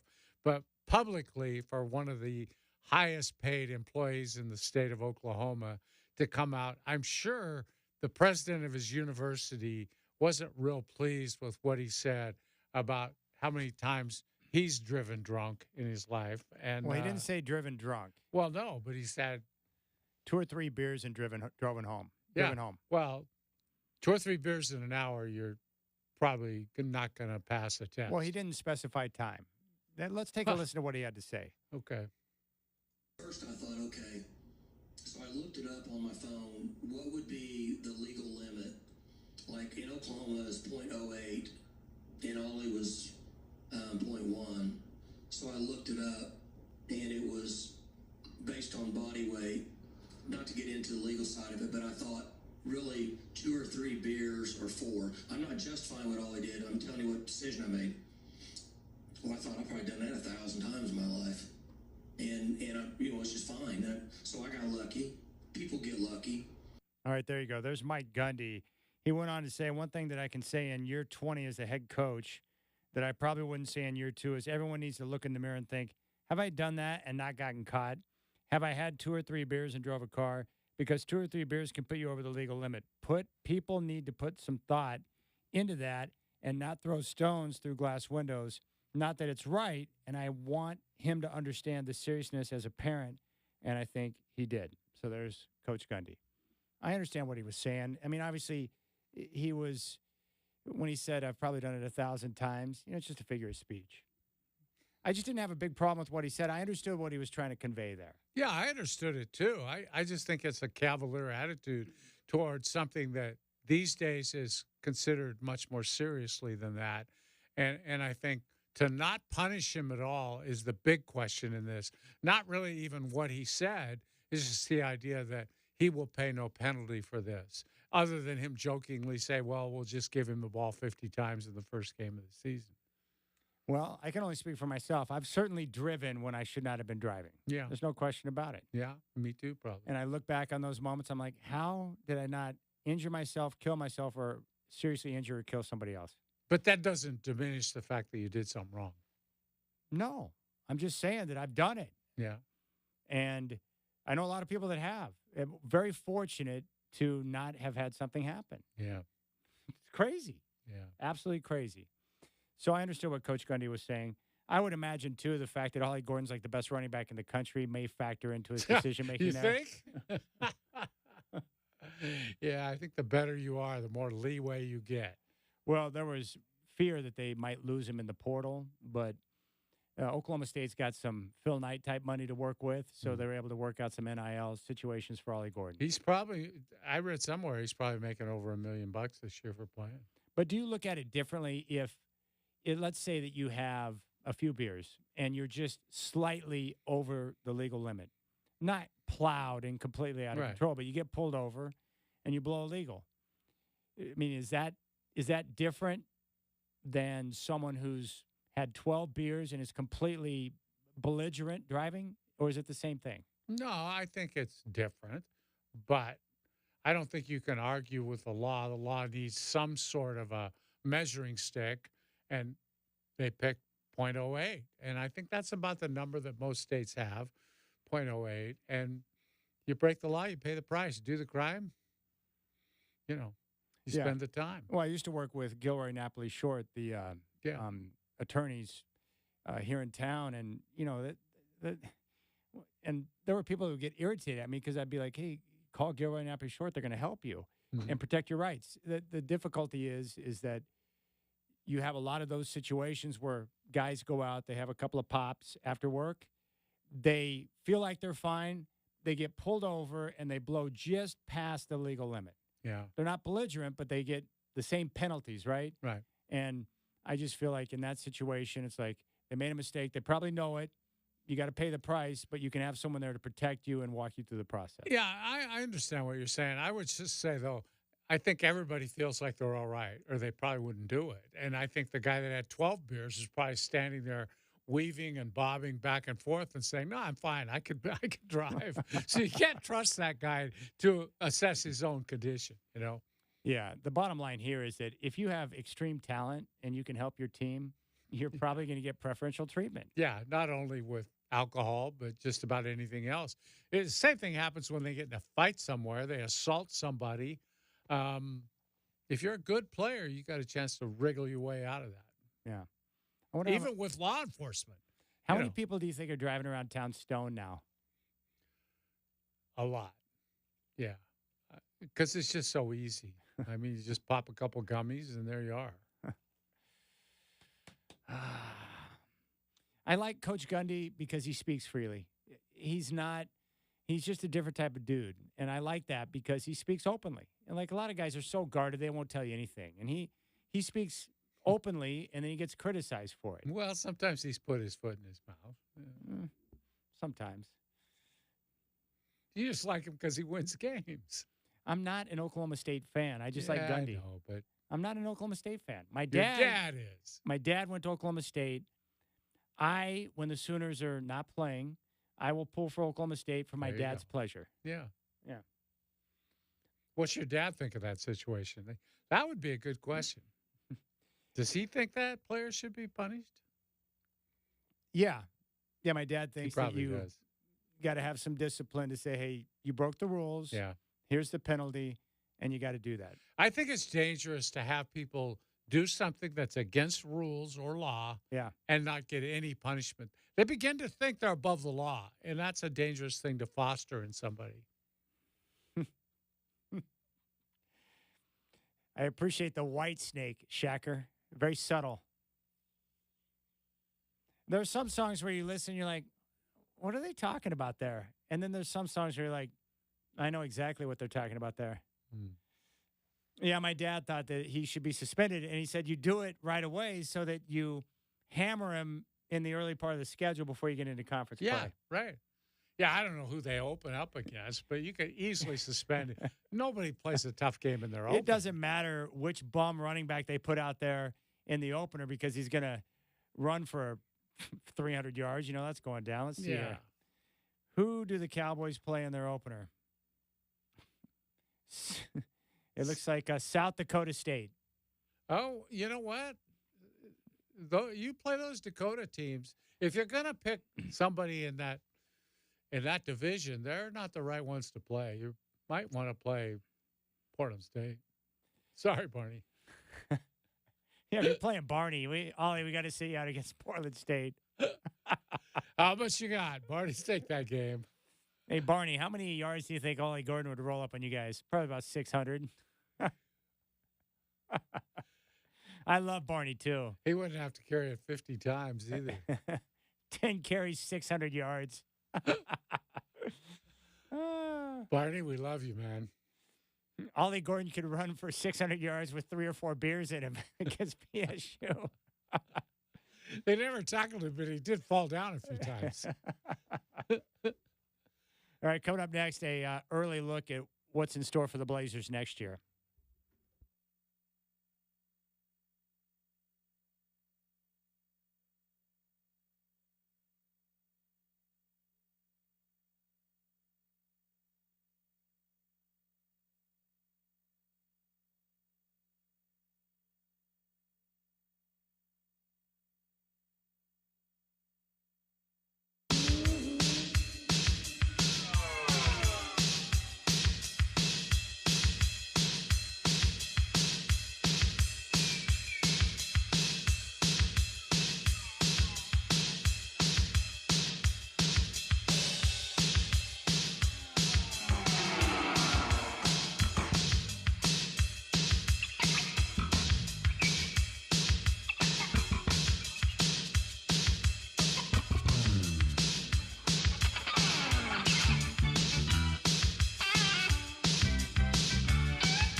14.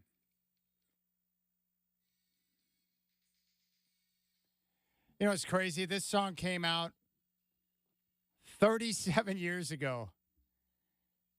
It's been that long? Yeah. Sheesh. Wow. When this video dropped, I was officially in love with her, too. I can't believe it's been that long. Every time I turn a corner, I have something to remind me how old I'm becoming. Yeah. It's really get wild. used to it. Get used to it. That's what's in store for me? Yes, you're going to see a lot of that. And she was a one of a kind, too. She would fit the same mold that we were talking about with, Tina Turner and Cher. Like, when she stepped on stage in command. Who was I? I think it was Billy Joel. I heard a interview with Billy, and maybe it was with Christy Brinkley, but at the time that she met Billy, he was down, I think it was in Mexico or somewhere where he was just playing at the piano and stuff, and some bar, some location, and there was some young girl there saying, let me sing, and it was Whitney, long before, she became who she became. But, she's had the big voice for a long time. So my guess is when you got that type of talent, it didn't take long for someone to figure out, like, hey, she's got something there. Yeah, that we can make work some with. money with that voice. Yeah, that's the way it goes, too. In fact, who was it? Sammy Hagar. I forgot the name of the execs, but when they were making the album, that first album with when he took over for David Lee Roth, he said the execs came through the studio and they played him a sample of one of the songs. And I think it's Why Can't This Still Be Love? And he said the guy just went, I smell money. And they walked out smiling, knowing that what was going on was, you guys keep up the good work here. Yeah. Man, the music business has changed so much. Used to be all about making the records now. It's changed. Yeah, it has. We need more documentaries, Godfather. We need more docs on the behind-the-scenes stuff back in the day. That's what I want. Yeah, I it's hard to believe, but all that footage exists still. I need to watch the Bon Jovi doc, too. Dang it. Yeah, I haven't seen that one either. I heard it's spectacular, and I heard a couple of interviews. It's like, okay, I need to see that one, too. I got a long list of things I need to watch, but the problem is YouTube pulls me away from the things that I plan on seeing. I have a plan, and it gets destroyed.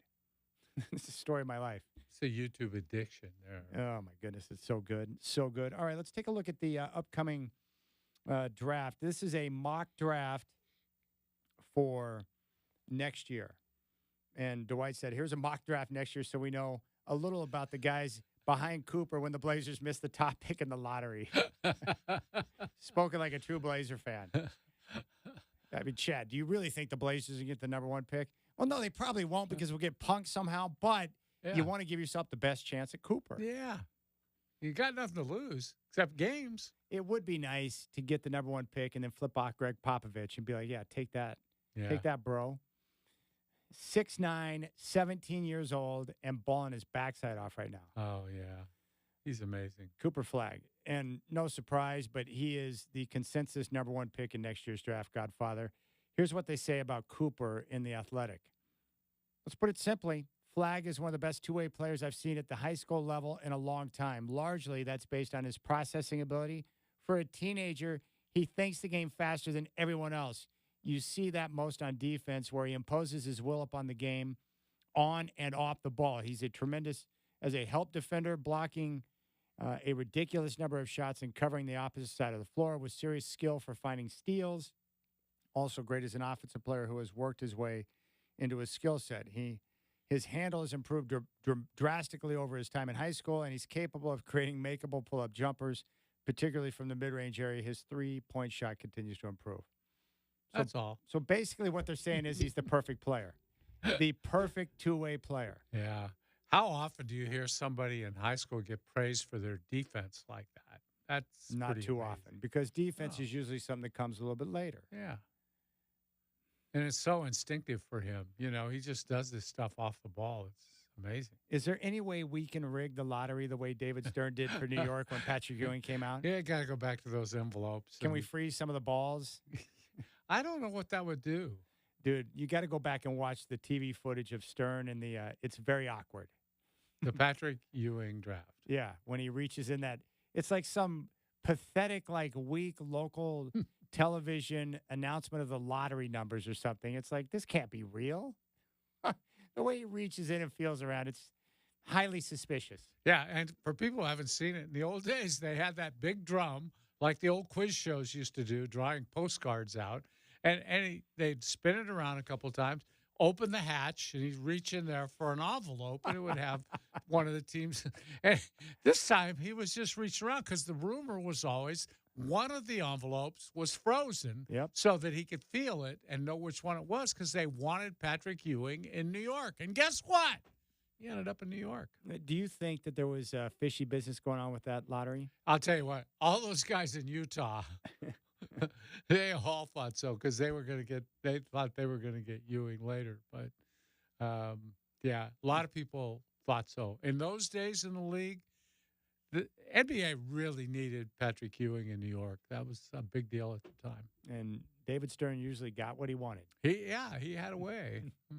All right, number 2 on the mock draft, Dylan Harper, the 6'5" guard who is 19 from Rutgers. Yeah. Do you know anything about him? Have you heard anything about Dylan Harper? Well, they're saying, here's the quote on him from The Athletic. He's as versatile a scoring guard as you'll find in high school basketball. He can score whatever way you want him to score. He's pretty good at that. I don't think the Blazer fans want the team selecting another guard. No. And he's, obviously there's just more guards out there, and you're going to see the top of almost every draft full of guards. And that's why you try to take a bigger guy if you can. But, yeah, he's first one of a few guards to come up on this list. Yes, number 3 on the list, a 6'3" guard from St. Quentin, Nolan Traore. And, same type of thing. He's French. He's from France. He plays in the Pro League in France, and he's only 19. I saw, by the way, that he was from St. Quentin, and the first time I read it, I thought, God, they're going to draft a kid out of prison. This kid went to San Quentin. Yeah, and San Quentin is no joke. Yeah. No joke. Those are tough games in San Quentin, probably.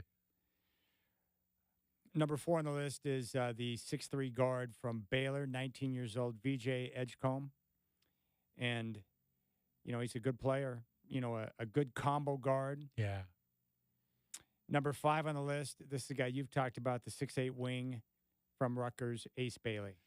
Yeah, the summary on him is it's not unfair to say that Bailey has more upside than any player in the 2025 draft class. And you've heard from guys around the league, they like Ace. So the Blazers, if they don't get Coop, it could be a nice spot for them to maybe get a guy like Ace Bailey who could come in and fill a position of need. Yeah, he's big. He's 6'8", but also big, and they love his tools. Big, rangy, big length, athleticism. He can get downhill, get above the rim. He's a very talented player. This is as low as I've seen him in any of these mocks. He's usually 2 or 3. Some of the other guys on the list, number 6, Hugo Gonzalez, the 6'6" wing from Real Madrid. Number 7 on the list is Azanul, the 6'9" forward from Georgia.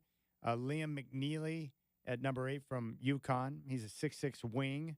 Jaleel Bethea, 6'3" guard from Miami. And number 10 on the list from North Carolina is Ian Jackson, a 6'4" guard. So most of the guys in that top 10 at the guard position. Yeah, and it's important to know, too, that when you say the college, that's the college they're going to be entering this fall. It's not like they played there last year in most cases, and probably in all cases about this, I think. Yeah, unless, of course, someone else swoops in with more money and they might transfer. Yeah, that's right. Yeah. And I think the lists I saw earlier were mostly American players, and now that you throw a few Europeans in, I think the talent pool gets even deeper.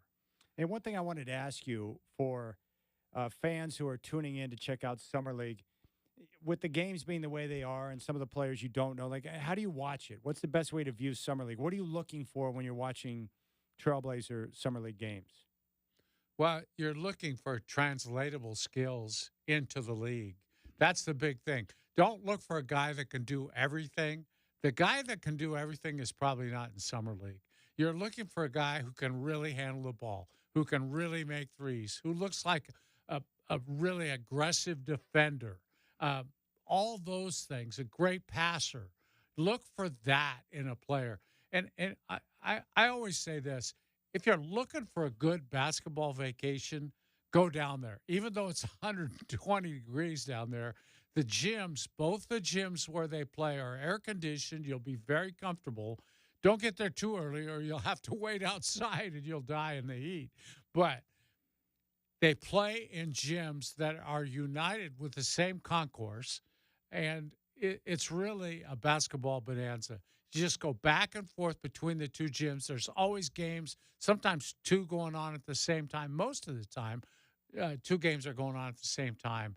And it's just really fun. You will see everybody in the NBA down there, especially early in Summer League. Those first 5 days, there's a lot of NBA meetings going on. So you get down there, you'll see broadcasters, general managers, coaches. All those people are down there. If you want to just bump into somebody and shake their hand or talk to them, get an autograph or a picture, you can do that down there. It's real relaxed. You'll see coaches showing up in shorts and a T-shirt, not dressed up at all, kind of the way they are in the regular season now, I guess. GMs, everybody's real calm and relaxed. It's a wonderful little vacation to take if you can afford it. What are you going to be looking for Donovan Clingan? I just want to see how well he moves, Chad. His mobility is interesting. His shot blocking instinct is interesting. He'll be playing against guys that'll try to rough him up because that's kind of what they do down there in Summer League. It can be a pretty rough game. It's not officiated really that well because you're looking at officials who are sort of on the up and coming with the NBA. This is where they get their big tryout. You were wondering if people, with the temperatures being the way they are, will continue to flock to Las Vegas. The answer is yes. Yeah, I know. People can't stay away. It's amazing, even though, and I remember when they started legalizing gambling in various states, and somebody said, man, it's going to be a big blow to Vegas because these people don't have to go there to gamble anymore. Well, they're still going there. They are. They're still going there. They want to hang out. And, of course, the casinos are so nice now that even if it's blistering hot outside, just stay indoors. Air conditioning, baby. Yeah, I've been down there so many times in the summer, and we've always had a great time. Great restaurants down there. Some of the best restaurants in the world are down there. And lots to do, even on a night when there's no games. Go catch a show somewhere. There's some headliners down there right now. I'll be going down next weekend, visit my buddy Steve. And I'm going to play an early round of golf. It's probably going to be hotter than Hades out there. Gosh, But Chad, be careful. But only 18. I'm not going to go 36. Good. Where are you going to, do you know where you're going to play yet? Yeah, it's called, let me see if I can. Does Steve plays? No. He doesn't play? No. You're just going to go out? No. Actually, my buddy Rev gave me the insight on this and gave me the contact to reach out to so I could get on board. But it's, let's see here. I want to make sure I get the name right. I don't want to jack it up here. Let's see here. Rev. My favorite place down there so far that I played at multiple courses, but I love Reflection Bay, which is up in Henderson. Yeah. But the course that he was telling me I got to check out is, let's see here.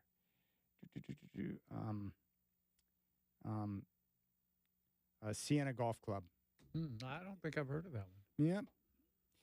You can't always judge by pictures, but the pictures look pretty good. Private? Is it a private course? No, I don't think so. Okay. I mean, based on the prices they charge for out-of-staters, it should be private. Yeah. Yeah, Sienna, Sienna. And, yeah, the pictures look good. Of course, the courses down there, most of them are nice because it's easy to, when you have a dry climate all the time, it's easy to regulate, the moisture and everything you want. Mm-hmm. It's nice down there. Have you played in Vegas? You played down in Zona.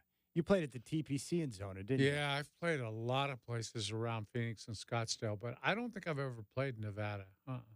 Good looking out, Rev. I appreciate you. All right, high fives. Michael Shacker is here. We're here. The temperature's not as bad today as it has been over the last couple of days. And it's going to be a little milder for the rest of the week. And you know what would happen? The traffic lady already doesn't like us that much because we make too much noise for her.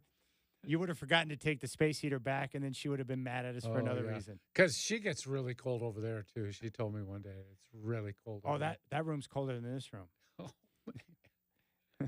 I'm going to bring in duct tape tomorrow, just like Rich Bird. People out there listening say, these guys are cold? Yeah, we are. A lot of people have this problem inside the office building with the air conditioning. It's too cold. All right, high fives coming up next.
All right, Godfather, you got any high fives you want to hoist? Yeah, I'd like to give one today to Kawhi Leonard for doing his thing. Kawhi's doing his thing. He's sitting out. He's not going to play in the Olympics. He's going home. And good for him, saving himself for the regular season where he'll probably play his 50 games. Shacker, you got any high fives you want to hand out, my friend? Yeah, I want to give a high five to Rich Burke for giving you a good idea what to do with air conditioning. Yeah. Cold air is just blowing into my room. So much so that I got sick. I don't like air conditioning. Oh, you would have loved my room down there this week. They had it set at 65. But here's the difference.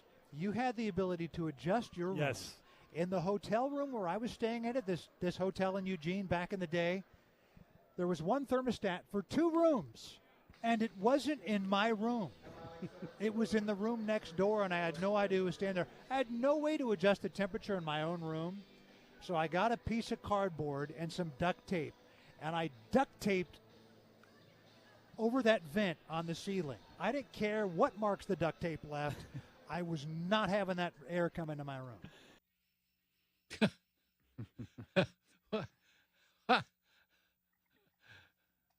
Great idea. There you go. And Shacker deals with it worse in the control room because it's worse in that room right through the glass. Yeah. Boy, I just saw the preview of that Charlie Hustle doc. That looks pretty good, Godfather. Charlie Hustle and the Matter of Pete Rose, a 4-part HBO original documentary series, chronicles the life and career of one of sports' most polarizing figures. Premieres July 24th. Stream on Max. Should be good. I like Pete Rose. Interesting character. Have you talked to him? Oh, yeah. Yeah, for sure. I interviewed him here in Portland after his exhibition game where he went 5 for 5, played the whole game for the Phillies. There's no such thing as an exhibition for Charlie Hustle. No. I'm a baseball player. Talked to him after the game. I'm a baseball player. I'm here to play baseball. That's what the people paid to see. I like playing ball. He did. Played all the way. 5 for 5. Belly slide into third on a triple, too. Just, that's a trademark. He's one of the all-time greats. Oh, yeah. What's your takeaway on him as an individual? Oh, I don't think he's a very good guy. His reputation within the game was not real solid. Hung out with a lot of bad people. Not necessarily a family man. Why did he agree to the ban? I don't think he had any choice. They had the goods. They had the evidence on him. I think they probably agreed to suppress some of that, not go public with all of it, just to. So if he agreed to accept, they would limit some of the details that came out. That would make him look worse. Yeah, I think so. It's too bad. It's too bad. And I've always been of the belief, Chad, that he probably should be in the Hall of Fame. When you think of Pete Rose, Barry Bonds, Roger Clemens, 3 of the greatest players of all time, and none of them are in the Hall of Fame, makes no sense. I love Pete Rose, but what he did crossed the line. Yeah. It's worse than the roids and all that other stuff. It's just different. When you're gambling, gambling's just bad. It's bad, bad, bad. When you got a guy in the sport gambling on his own team, yeah, you just can't have it. Like Jonte Porter, what he did, you're done. That's a problem. And it's something the leagues are going to have to continue to deal with. Oh. And Jonte Porter won't be the last of the guys. There's going to have to be a lot more vigilance in the future than there is now, even. I mean, because these guys are going to create better ways to beat the system and go ahead and gamble through some means. And the problem is, like, with Pete Rose and Jonte, like, when you're doing things that can manipulate games, compared to some of these buffoons that are just placing bets on the NFL or whatever, like, that's dumb. Yeah. But, when you're involving your own team in this situation, it's just bad. Even if he doesn't bet on his team to lose, he's got so much inside information about what's going to go on. He's in that clubhouse. He knows how people feel on a given day and what's going to happen. And they said, if you go through it, he did bet on his team to win sometimes. Well, if you could go back and look at the games he didn't bet, those would have been a good time to bet on his team to lose. Well, the issue there is that anytime you have someone who's doing something that could impact the fabric of the game. Yeah. Meaning, if fans have any type of inkling or idea that what they're watching is not legitimate, that's being manipulated, you're done. Your Yeah. league is over. That's the difference with Pete Rose and everyone else. The Roids, it's like, I just, it doesn't bother me at all. Yeah. I enjoyed watching the home runs, and there's still a certain level of skill involved in stepping up to the plate and smashing that thing over the fence. Oh, absolutely. Yeah. Yeah, what Jonte Porter did, there'll be more guys like that because the temptation is going to be too great. Yeah. Yeah, they might be doing it in the NBA too, instead of, and they might be regular players, starting players doing it instead of just a fringe guy like him. Yeah. Yeah, because think about how easy it would be for just pick any top line player in the NBA who handles the ball a lot. Mm-hmm. He knows what it takes to miss a shot. I'll never forget, but Hideki Smith from Arizona State. Hideki Smith, who got busted down at Arizona State he was getting shoe boxes full of money for his point shaving. Yeah. But he made a great point. He said it wasn't, he goes, you got to understand I'm a scorer. So it wasn't just me going out and purposely missing shots, but he goes, on defense, I was able to do a lot of damage because I knew what the other scorer needed to be able to make shots. So you could step off by a half step defensively, and all of a sudden that guy's got a uncontested look, essentially. Yeah. He went into detail on how that all went down. It's pretty crazy. The dumb thing for him is that when Vegas sees wild amounts of money being bet on a ordinary average Pac-12, regular season game, red flags. Yeah, and the thing, they got to the college students real easily because they didn't have any money at that time. No. Plus, we're not asking to lose a game. We're just asking you. We just want you to keep it under the spread. Yeah, shave a few points off, and that's not hurting anybody, and that made a lot of sense to kids. Yeah, we can win by 5 or. You're still going to win the game? Yeah. Yeah. You're just going to shave a few points right. off. What difference does it make if we win by 9 or 5? It doesn't matter. Yeah. Yeah, we just want to cover the spread. You'll get a nice shoebox full of money. Take care of your family. It's all good. Yeah. There's no harm in that. Even easier, not cover the spread. That's real easy. Just throw a couple passes away late in the game or miss a shot. A couple of free throws. Yeah, clank a free throw once in a while. Very easily done. Yeah.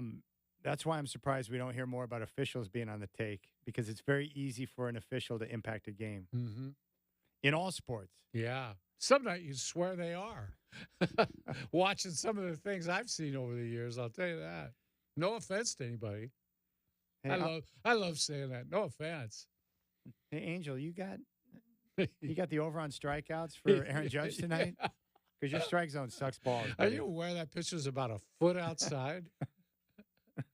You may not be aware of it because you called it a strike. Oh, my goodness. All right, big thanks to Michael Shacker and to our friends Caitlin and Jacob from Body 20 that came in. Godfather, nice work today, my friend. Yeah, same to you, Chad. And I think I'm going to tease it. I think Ben Gulliver tomorrow is going to fill us in on what he's seen so far from the U.S. Olympic team. He's been there in person. Mm-hmm. More importantly, what he's seen from Cooper Flagg. Well, of course.